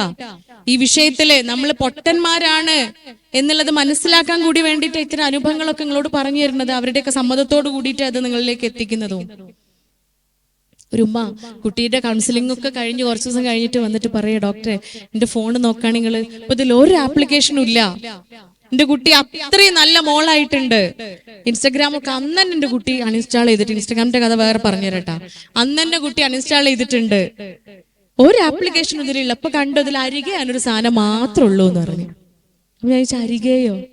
ആ അരികെ എന്ന് പറഞ്ഞാൽ നിങ്ങൾക്ക് അറിയില്ലേ, ഈ പാവപ്പെട്ട ആളുകൾ ഉണ്ടാവുമല്ലോ, ആരും ഇല്ലാത്ത അനാഥരൊക്കെ ആയിട്ടുള്ള ആളുകള്. അപ്പൊ നമ്മൾ അതിൽ ഓൺലൈനിൽ കയറിയാലോ, അരികെ കുറച്ചേരം നമുക്ക് ഇരിക്കുന്നത് പോലെ അരികെ ഇരുന്ന് അവരെ സാന്ത്വനിപ്പിക്കാനുള്ള ഒരു ആപ്ലിക്കേഷനാണ് അത് എന്ന്. നിങ്ങൾ ആലോചിച്ച് നോക്കൂ, നമ്മളെ പോലെ ചിലപ്പോൾ ടീച്ചേഴ്സോ ഡോക്ടേഴ്സോ എഞ്ചിനീയേഴ്സോ ഒക്കെ ആയ ഉമ്മമാര് തന്നെയാണ് ഈ അബദ്ധത്തിലൊക്കെ പോയി ചാടുന്നത്. എന്തുകൊണ്ടാ? നമ്മൾ ഡിജിറ്റൽ യുഗത്തിൽ ജനിച്ചവരല്ല, നമ്മൾ അതിനെ പഠിച്ചെടുക്കുന്നവരാ. അവർ ജനിച്ചതേ ആ യുഗത്തിലാ, അവർക്കത് പഠിച്ചെടുക്കേണ്ടതില്ല, അവരതിനോടൊപ്പം വളരുന്നവരാ.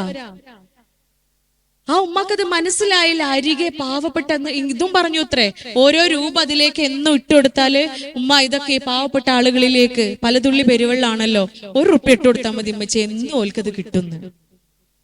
ഈ ഒരു ആപ്ലിക്കേഷൻ മാത്രം ഫോണിൽ സൂക്ഷിച്ചുകൊണ്ട് ആ കുട്ടിക്ക് നിഷ്പ്രയാസം ആ ഉമ്മയെ പറ്റിക്കാൻ സാധിച്ചു. ഇൻസ്റ്റഗ്രാം അക്കൗണ്ടേ ഇല്ല എന്ന് പറഞ്ഞൊരു പെൺകുട്ടി ഉണ്ടായിരുന്നു. പെൺകുട്ടിയല്ല, ഉമ്മമാരാണല്ലോ പറ്റിക്കപ്പെടുക. നിർബന്ധിച്ച ആ ഉമ്മാന്റെ ഫോൺ എന്നെ കൊണ്ട് ചെക്ക് ചെയ്യിപ്പിച്ചു. ഇതെങ്ങനെ ഹൈഡഡ് ആയിട്ടുള്ള ആപ്ലിക്കേഷൻസ് ചെക്ക് ചെയ്യാമെന്ന് നേരത്തെ കയറി വന്നൊരു പെൺകുട്ടി എനിക്ക് പഠിപ്പിച്ചു തന്നിട്ടുണ്ടായിരുന്നു. ചില മൊബൈൽ ഫോണിലൊക്കെ ഹൈഡഡ് ആപ്ലിക്കേഷൻസിന്റെ നോട്ടിഫിക്കേഷൻ വരും, സംതിങ് ഹൈഡഡ് എന്ന് പറഞ്ഞിട്ട്. ചില മൊബൈൽ ഫോണിലൊന്നും നോട്ടിഫിക്കേഷൻ വരൂല. നമ്മളെ പോലത്തെ ഉമ്മമാർക്ക് വന്നാലും വന്നിട്ടില്ലെങ്കിലും കണക്കുവാണ് ഇല്ലേ? അതൊന്നും നോക്കാനോ അതൊക്കെ ഒന്ന് ചെക്ക് ചെയ്യാനോ സ്ക്രീൻ ടൈം നോക്കാനോ ഇത് ചിൽഡ്രൻസ് മോഡിലേക്ക് മാറ്റി വെക്കാനോ ഒന്നും നമുക്കറിയില്ല. പ്രൊട്ടക്ട് ചെയ്ത് വെക്കാനോ എന്തുകൊണ്ട് അറിയില്ല? നമ്മൾ വിചാരിക്കാത്തോണ്ട്. Mobile phone ആരതാ? നമ്മളതല്ലേ. കുട്ടികൾക്ക് നമ്മൾ ഫോൺ സ്വന്തമായിട്ട് വാങ്ങിക്കൊടുക്കുന്നുണ്ടോ? ഇല്ല. കിടന്നുറങ്ങുമ്പോ മൊബൈൽ ഫോൺ ആരെടുത്താ? നമ്മുടെ തലേനണ്ട ചോട്ടില്ല അല്ലെ? ഉറങ്ങുമ്പോ പോലും നമുക്ക് മൂപ്പരെ പിരിഞ്ഞെടുക്കാൻ പറ്റൂല, നമ്മള് തലേനയുടെ താഴേക്ക് വെക്കും. രാവിലെ ഉണരുമ്പോ പോലും ആ പൂമുഖം കണ്ടാ നമ്മൾ ഉണരുക, അതിന്റെ സ്ക്രീനിലേക്ക് നോക്കിയിട്ടാ നമ്മൾ ഉണരുക അല്ലെ? അത്ര പോലും നമ്മുടെ ജീവിതത്തിന്റെ ഒരു അഭിവാജ്യ ഘടകമാണ് ഈ മൊബൈൽ ഫോൺ. ബാത്റൂംക്ക് കൊണ്ടുപോണവരുണ്ട്. അത്ര നേരം എങ്ങനെയാ ഇയാളെ പിരിഞ്ഞിരിക്കുക? ആരെ? മൊബൈൽ ഫോണിനെ. ബാത്റൂമിൽ പോകുമ്പോഴും മൊബൈൽ ഫോൺ. അത് ആ കാര്യത്തിലൊന്നും കുട്ടികളെല്ലട്ടാ കുറ്റം പറയേണ്ടത്, നമ്മൾ തന്നെയാണ്. ഒരു കുട്ടി മൊബൈൽ അഡിക്ഷന് കൊണ്ടുവന്ന് കൗൺസിലിങ്ങിന് ശേഷം ചോദിക്കുക, അല്ല ഡോക്ടർ, ഉമ്മാന്റെ ഇപ്പാന്റെ കാര്യത്തിൽ എന്താ തീരുമാനം എന്ന്. അവൻ പറഞ്ഞതിന്റെ അർത്ഥം മനസ്സിലായോ? ആദ്യം എന്റെ ഉമ്മാക്ക് ഉപ്പാക്കാണ് ചികിത്സ വേണ്ടത്. ഉപ്പ അനക്ക് ഞാൻ കാണിച്ചു തരാന്ന് പറയല് വടിയോണ്ടല്ല, ഫോണോണ്ടാണ്. പാപ്പ കയറി വരുമ്പോഴേ ഉമ്മ പരാതി പറയും, നോക്കി ഇന്ന് മുഴുവനും ഫോണുമ്മ ലൈനിട്ടാന്ന്. സാധാരണ വടി പിടിച്ചിട്ടല്ലേ അന്നെ ഞാൻ കാണിച്ചു തരാന്ന് പറയാ. വാപ്പ ഫോൺ എടുത്തിട്ട് അന്നെ ഞാൻ കാണിച്ചു തരട്ടോ എന്ന് പറയാ. അങ്ങനത്തെ വീടുകളിൽ ഇത് ഭയങ്കര കോൺട്രാഡിക്ടറി അല്ലേ? മക്കളോട് പറയാണ് ഫോൺ ഉപയോഗിക്കരുത്, ഫോൺ ഉപയോഗിക്കരുത്. അതങ്ങനെയല്ല. ഫോൺ ഉപയോഗിക്കാതെ നമുക്ക് ജീവിക്കാൻ പറ്റുമോ? ഈ കാലഘട്ടത്തിൽ മൊബൈൽ ഫോണ് നിർബന്ധമാണ്. നമ്മുടെയൊക്കെ അപ്ഡേഷൻസിന്റെ, നമ്മുടെയൊക്കെ വാർത്തകളും അറിവുകളും നമുക്ക് ലഭിക്കുന്നത് ഈ മൊബൈൽ ഫോണിലൂടെയാണ്. കമ്മ്യൂണിക്കേഷൻ നടക്കുന്നത് മൊബൈൽ ഫോണിലൂടെയാണ്. പൂർണ്ണമായി ഒഴിവാക്കുക എന്നതല്ല പരിഹാരം. എന്തിനുപയോഗിക്കുന്നു? പ്രൊഡക്റ്റീവായിട്ടാണോ ഉപയോഗിക്കുന്നത്? എങ്ങനെ ഉപയോഗിക്കുന്നു? അതാണ് നമ്മൾ നോക്കേണ്ടത്. എന്തിന് എന്ന ചോദ്യമാണ് നമ്മളോട് ആദ്യം ചോദിക്കേണ്ടത്, പിന്നെ കുട്ടികളോട് അല്ലെ? പ്രവാചകൻ കരീം സല്ലല്ലാഹു അലൈഹി വസല്ലമയുടെ അടുത്ത് ഒരിക്കലും സഹാബി ഒന്ന് പറയുന്നുണ്ട്, പ്രവാചകരെ, എനിക്ക് ഭയങ്കരമായിട്ട് മധുരം കഴിക്കുന്നുണ്ട്, ഈ മധുരം ഒന്ന് നിർത്താൻ ഞാൻ എന്താ ചെയ്യാന്ന്. പ്രവാചകർ പറഞ്ഞ മറുപടി എന്താ? അത് ഞാൻ നിർത്തട്ടെ, എന്നിട്ട് ഞാൻ പറഞ്ഞുതരാന്ന്. അല്ലേ? ഞാൻ മധുരം കഴിക്കുന്ന ആളാണ്, അത് ഞാൻ നിർത്തട്ടെ എന്നിട്ട് പറഞ്ഞുതരാം. അത് തന്നെയാണ് സൈക്കോളജി എന്ന് പറയുന്നത്. നമ്മളാണ് കാരണക്കാര്, പ്രിയപ്പെട്ടവരെ. അതുകൊണ്ട് ചിന്തിക്കുക, എപ്പോഴും അപ്ഡേറ്റഡ് ആവുക. ഡിജിറ്റലി ലിറ്ററേറ്റഡ് ആയിട്ടുള്ള മാതാപിതാക്കൾ എപ്പോഴാണോ ഉണ്ടാവുന്നത് അന്ന് നമുക്ക് ഈ മക്കളെ ചേർത്ത് പിടിക്കാൻ പറ്റും. ഇൻസ്റ്റഗ്രാമിൽ ഒരു അക്കൗണ്ടും ഇല്ല എന്ന് പറഞ്ഞു കൊണ്ടുവന്ന കുട്ടിയുടെ ഫോണ്, ഉമ്മയുടെ ഫോൺ ചെക്ക് ചെയ്ത് നോക്കുമ്പോ ഉമ്മ കാണാതെ 4 ഇൻസ്റ്റഗ്രാം അക്കൗണ്ടും ആ 4 അക്കൗണ്ടിലൂടെ 40-ലേറെ ആളുകളോട് ചാറ്റ് ചെയ്യുന്നുണ്ട് ആ പെൺകുട്ടി. സോറി ടു സേ, അത് പറയാതിരിക്കാൻ വയ്യ. നമ്മളെ പെൺകുട്ടികളൊക്കെ അധപ്പതിച്ചു പോയിട്ടുണ്ട്. ആൺകുട്ടികളെക്കാൾ അധപ്പതിച്ചത് പെൺകുട്ടികളാ. They are ready to everything. ഒരു എന്തിനും റെഡിയാ പെൺകുട്ടികളെ, എന്തിനും റെഡിയാ. ഡേറ്റിംഗ്. പിന്നെന്താ ഡേറ്റിംഗ്? മെഡിക്കൽ കോളേജിലൊക്കെ 10 വർഷം ഞാനൊക്കെ മെഡിസിന് പഠിക്കുന്ന സമയത്ത് മെഡിക്കൽ കോളേജിൽ, ഞാൻ KMCT മെഡിക്കൽ കോളേജിലാണ് പഠിച്ചത്. അവിടെയൊക്കെ ഗൈനക്കോളജി ഡിപ്പാർട്ട്മെന്റിൽ അബോർഷന് വരാറുള്ളത് 20-25 വയസ്സിനൊക്കെ മുകളിലുള്ള സ്ത്രീകളായിരുന്നു. ഇപ്പൊ കഥ മാറി, കാലം മാറിയപ്പോ കഥ മാറി. 8ാം ക്ലാസ്സിനും +2 ഇടയിലുള്ള പെൺകുട്ടികളാ വരുന്നത്. ഒരു ലജ്ജയും ഇല്ലാതെ, ഒരു മാനക്കേടും ഇല്ലാതെ കുട്ടികൾ കൗൺസിലിംഗിനിടയിൽ പറയും, ഡോക്ടർ എനിക്ക് പീരീഡ്സ് ആയിട്ടില്ലട്ടോ എന്ന്. നമ്മളെ പെൺകുട്ടികൾ നമ്മൾ താലോലിച്ച് പുന്നാരിച്ച് അവർക്ക് മുൻപിൽ വെച്ച് നമ്മൾ ഒരുപക്ഷെ നമ്മളുടെ സ്വകാര്യതകൾ പോലും മറച്ചു വെക്കും. ഉമ്മാക്ക് എന്താണ് പീരീഡ്സിന്റെ ഡേറ്റ് ചിലപ്പോൾ മക്കളെ മുമ്പിൽ വെച്ച് നമ്മൾ പറയുന്നുണ്ടാവില്ല. അങ്ങനത്തെ മക്കളാണ് ലജ്ജയില്ലാതെ. പ്രിയപ്പെട്ടവർ, അതുകൊണ്ട് മക്കളോട് കമ്മ്യൂണിക്കേഷൻ പ്രോപ്പർ ആക്കണം. എല്ലാം അവർക്ക് പറഞ്ഞു കൊടുക്കണം. നമ്മളെ വിചാരം എന്റെ കുട്ടിക്ക് ഒന്നും അറിയില്ല, ഓന്റെ മുമ്പ് നോളെ മുമ്പ് ഒന്നും പറയാൻ പറ്റില്ല. പഠിപ്പിച്ചു കൊടുക്കേണ്ടതുണ്ട്. 10 വയസ്സായ മകനും മകളുമാണോ, എല്ലാം നമ്മൾ പറഞ്ഞ് മനസ്സിലാക്കി കൊടുക്കണം. അല്ലെങ്കിൽ അത് അവർ അന്വേഷിച്ചു പോകും. അന്വേഷിക്കുന്നത് പിയർ ഗ്രൂപ്പിലായിരിക്കും, അവരുടെ സ്വന്തം പ്രായത്തിലുള്ള ഗ്രൂപ്പിനിടയിലായിരിക്കും. പലതരത്തിലുള്ള മിഥ്യാധാരണകളും അവിടെ സ്പ്രെഡ് ആകപ്പെടും, അവർക്കിടയിൽ ചർച്ച ചെയ്യപ്പെടും. അതിനേക്കാളൊക്കെ നല്ലതെന്താ? ഉമ്മയുണ്ട്, ഉപ്പയുണ്ട്, അതൊരു ട്രസ്റ്റ് കൂടിയാണ്. ഉമ്മയും ഉപ്പയും എന്റെ കുമ്പസാര കൂടാണ് എന്നൊരു ചിന്തയിലേക്ക് മക്കളെ എത്തിക്കുക കൂടിയാണ് നമ്മൾ ചെയ്യുന്നത്. അതുകൊണ്ട് എല്ലാ മക്കളോട് സംസാരിക്കുക, എല്ലാം കമ്മ്യൂണിക്കേറ്റ് ചെയ്യുക. കാരണം ഇത് ആൽഫ ജനറേഷൻ ആണ്. അവരുടെ വിരൽ തുമ്പിൽ എല്ലാ അറിവും ഉണ്ട്. നമുക്ക് തോന്നുന്ന എന്റെ കുട്ടിക്ക് ഒന്നും അറിയില്ല എന്ന് ഒന്ന് മനസ്സിരുത്തി കൊണ്ടേ ഒന്ന് ചോദിച്ചു നോക്കിയെല്ലാം എല്ലോക്കും ഓനും അറിയും. നമ്മളാണ് പൊട്ടന്മാര് അല്ലെ? അപ്പം അരികെ അറിയാത്ത, ഇൻസ്റ്റഗ്രാം എങ്ങനെ ഹൈഡ് ചെയ്ത് വെക്കുമെന്നറിയാത്ത, സ്നാപ്ചാറ്റിലൂടെ എങ്ങനെ, ഒരു കുട്ടി എനിക്ക് പഠിപ്പിച്ചെന്നത് സ്നാപ്ചാറ്റിൽ ഡിലീറ്റ് ചെയ്തത് പിന്നെ ഒരിക്കലും റിക്കവർ ചെയ്യാൻ പറ്റൂലല്ലോ. ആ കുട്ടി വളരെ ഡോക്ടറെ ഞാനൊരു കാര്യം പറഞ്ഞുതരാം, ഇനി നിങ്ങളെ ചാറ്റിംഗ് ഒക്കെ സ്നാപ്ചാറ്റ് കൂടെ ചെയ്തോളണ്ടിട്ടോ എന്നോട് പറയാ. അതെന്തേന്ന് ചോദിച്ചപ്പോ സ്നാപ്ചാറ്റിൽ ഡിലീറ്റ് ചെയ്താ ഡോക്ടറെ ഒരു സൈബർ സെല്ലിനും അത് റിക്കവർ ചെയ്യാൻ പറ്റൂല കേട്ടോ എന്ന്. കുട്ടികളുടെ നോളേജാ ദാറ്റ് മച്ച് അപ്ഡേറ്റഡ് ആണ് നമ്മളെ കുട്ടികള്. സോ നമ്മള് ഉണരുക, നല്ല ഡ്രസ്സും നല്ല വസ്ത്രമൊക്കെ ഇട്ട്. ഒരുപക്ഷെ ഡോക്ടറാണ് എന്നോടും കൂടിയായിട്ടാ പറയണത്, ഡോക്ടറാണ്, എഞ്ചിനീയർ ആണ്, ടീച്ചറാണെന്നൊക്കെ പറഞ്ഞ് നമ്മളിങ്ങനെ അഹങ്കരിച്ച് നടക്കുമ്പോ നമ്മൾ ഡിജിറ്റലി ഇല്ലിറ്ററേറ്റഡ് ആണ്, നിരക്ഷരരാണ് എന്നുള്ള ആ ഒരു കാര്യം കൂടി നമ്മൾ മനസ്സിലാക്കുക. എന്നിട്ട് അറിയാൻ ശ്രമിക്കുക. നമ്മളെ കയ്യിൽ മൊബൈൽ ഫോൺ ഉണ്ട്, ഞാൻ നേരത്തെ പറഞ്ഞു. ഇത്രയും നമ്മൾ കൂടെ കൊണ്ട് നടക്കുന്ന ആ മൊബൈൽ ഫോണിൽ ഒരു ടച്ച് മതി, ഇതിനെക്കുറിച്ചുള്ള എല്ലാ അറിവുകളും നമ്മളിലേക്ക് വരും. അതുകൊണ്ട് മനസ്സിലാക്കുക, ലക്ഷണങ്ങൾ നോക്കി നിൽക്കണ്ട. എന്റെ കുട്ടിക്ക് ലക്ഷണങ്ങളൊന്നുമില്ല, അതുകൊണ്ട് അവൻ പ്യുവർ ആണെന്ന് മനസ്സിലാക്കരുത്. ടർഫുകളിലേക്ക് കളിക്കാൻ വിടുമ്പോ, നമ്മളൊക്കെ നാട്ടിലെ ടർഫുകള്, എല്ലാ ടർഫുകളെയും ഞാൻ കുറ്റം പറയല്ല കേട്ടോ, ടർഫിന്റെ ഓണർമാരൊക്കെ ഉണ്ടെങ്കിൽ ക്ഷമിക്കുക, എനിക്ക് ടർഫിനോട് വിരോധമൊന്നുമില്ല. പക്ഷെ ടർഫുകളുടെ പിറകിൽ നടക്കുന്ന അനാശാസ്യ പ്രവർത്തനങ്ങള് +1 പഠിക്കുന്ന ഒരു മോന് വന്ന് പറഞ്ഞതാ, പെപ്സിന്റെ കുപ്പിയിലാക്കിയിട്ട് ചില അമ്മമാരൊക്കെ അൻ്റെത് കഴിഞ്ഞടാ, അന്ന് ഞാൻ ടർഫിക്ക് പറഞ്ഞേക്കൂല എന്നൊക്കെ പറയുന്നുണ്ട് ഇവിടെ അമ്മമാര്. കുട്ടികളൊക്കെ കൂടെ എനിക്ക് ഇവിടുന്ന് പോണട്ടാ, 2-3 എനിക്കും ഉണ്ട്, ഒരേല് കാത്തിക്കുന്നുണ്ട്.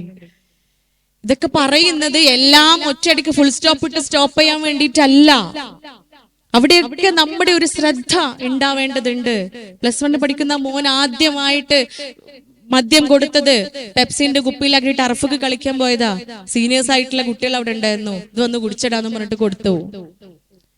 കാരണം അങ്ങോട്ടേക്കൊക്കെ പറഞ്ഞയക്കുമ്പോൾ നമ്മൾ ശ്രദ്ധിക്കേണ്ടതുണ്ട്. എന്റെ കുഞ്ഞ് എന്ത് ചെയ്യുന്നു, എന്റെ മോൾ എന്ത് ചെയ്യുന്നു, എന്റെ മോൻ എന്ത് ചെയ്യുന്നു. പ്രിയപ്പെട്ട പെൺകുട്ടികളോട് പറയാനുള്ളത് മൈ ലൈഫ് മൈ ചോയ്സ് ഒക്കെ തന്നെയാ. എല്ലാരും ഹഗ് ചെയ്യല്ലേ, പിന്നെ ഇപ്പൊ എനിക്കും ഹഗ് ചെയ്താല് അല്ലെ, എല്ലാരും കെട്ടിപ്പിടിക്കല്ലേ കാണുമ്പോ, പിന്നെന്താ എനിക്കും കെട്ടിപ്പിടിച്ചാലേ. എന്റെ ബോഡിയാണ്, അതിനെ കെട്ടിപ്പിടിക്കാൻ കൊടുക്കാൻ എളുപ്പാ. പക്ഷെ അതിന്റെ പിറകിൽ നടക്കുന്ന രാസപ്രവർത്തനങ്ങളും നമുക്ക് ഉണ്ടാവാൻ പോകുന്ന ദുഷിച്ച കാര്യങ്ങളും നമ്മൾ മനസ്സിലാക്കേണ്ടതുണ്ട്. നാളെ എന്ത് സംഭവിക്കും? ഇവിടെ പെട്ടുപോണത് പെണ്ണ് തന്നെയാ അല്ലെ. ഹേമ കമ്മിറ്റി റിപ്പോർട്ട് വന്നു, കുടുങ്ങിയതാരാ? പെണ്ണുങ്ങളാ, അവശേഷിക്കുന്നത് പെണ്ണുങ്ങളിലാണ്. അതുകൊണ്ട് ചിന്തിക്കുക. മാസ്ക് ഇട്ട് ഡേറ്റിങ്ങിനാണെന്നും പറഞ്ഞ് ബുള്ളറ്റുമ്മ കറങ്ങി നടക്കുമ്പോ ആലോചിക്കുക, ശരീരത്തിന് വേണ്ടി മാത്രമുള്ള പ്രണയമാണ് അത്. ശരീരത്തെ മാത്രം മോഹിച്ചിട്ടുള്ള സ്നേഹമാണ് അത്, ദിവ്യ പ്രണയമല്ല. അതുകൊണ്ട് വീഴാതിരിക്കുക, അതിൽ പെട്ടുപോവാതിരിക്കുക, പഠിക്കുക, പഠിച്ച് ഉന്നതങ്ങളിൽ എത്തുക. ലോകത്തിന്റെ ഏത് കോണിൽ പോയി പഠിച്ചാലും എന്റെ ധാർമ്മികത, I have my own identity, I have my own personality, I have my own individuality, അത് പറയാൻ പഠിപ്പിക്കണം. ചേരയെ തിന്നുന്ന നാട്ടിൽ പോയ ചേരയുടെ നടുക്കഷ്ണം കഴിക്കുക എന്നതല്ല തിയറി. എന്റെ ഐഡിയോളജി, എന്റെ തിയറി, എന്റെ ധാർമ്മികത, അത് ആരുടെയൊക്കെ കൂടെ ആയിരുന്നാലും ഞാൻ നിലനിർത്തുക തന്നെ ചെയ്യുമെന്ന നിർബന്ധ ബുദ്ധിയിലേക്ക് നമ്മൾ മക്കളെ വളർത്തുക. ആ പട്ടം എത്ര ആകാശത്തിലൂടെ ഉയരത്തിലൂടെ പറന്നു പോയാലും പട്ടത്തിന്റെ ഒരറ്റം മാതാപിതാക്കളുടെ കൈകളിൽ ഭദ്രമാവേണ്ടതുണ്ട്. അതിന് സ്നേഹം നൽകേണ്ടതുണ്ട്. വഴക്കും പ്രശ്നങ്ങളും വക്കാണൊക്കെ നിർത്തി സ്നേഹമുള്ള കുടുംബാന്തരീക്ഷം മക്കൾക്ക് ഉണ്ടാക്കി കൊടുക്കുക. പ്രിയപ്പെട്ടവരെ, ഓരോ മക്കളും അഫാൻമാരും മിഹിറുമാരും ആശിക്കുമാരുമായി തീരാതിരിക്കുമാറാവട്ടെ. ആത്മാർത്ഥമായി പ്രാർത്ഥിക്കുക, പ്രയത്നിക്കുക. കഴിവുള്ള നല്ല മക്കളായി തീരുവാൻ ഒന്നടങ്കം പ്രാർത്ഥനയോടുകൂടി നമുക്ക് ഒരുമിക്കാം. പ്രിയപ്പെട്ടവരെ, ഈ ഒരു ഉദ്യമനം അതിന്റെ പൂർണ്ണതയിൽ അതിന്റെ എല്ലാ ലക്ഷ്യവും പൂർത്തീകരിച്ചുകൊണ്ട് ജീവിതത്തിന്റെ ഭാഗമാക്കി മാറ്റുവാൻ നമുക്ക് ഓരോരുത്തർക്കും സാധിക്കുമാറാവട്ടെ. ഒരിക്കൽ കൂടി എല്ലാവർക്കും നന്ദി. അസ്സലാമു അലൈക്കും വറഹ്മത്തുള്ളാഹി വബറകാതുഹു.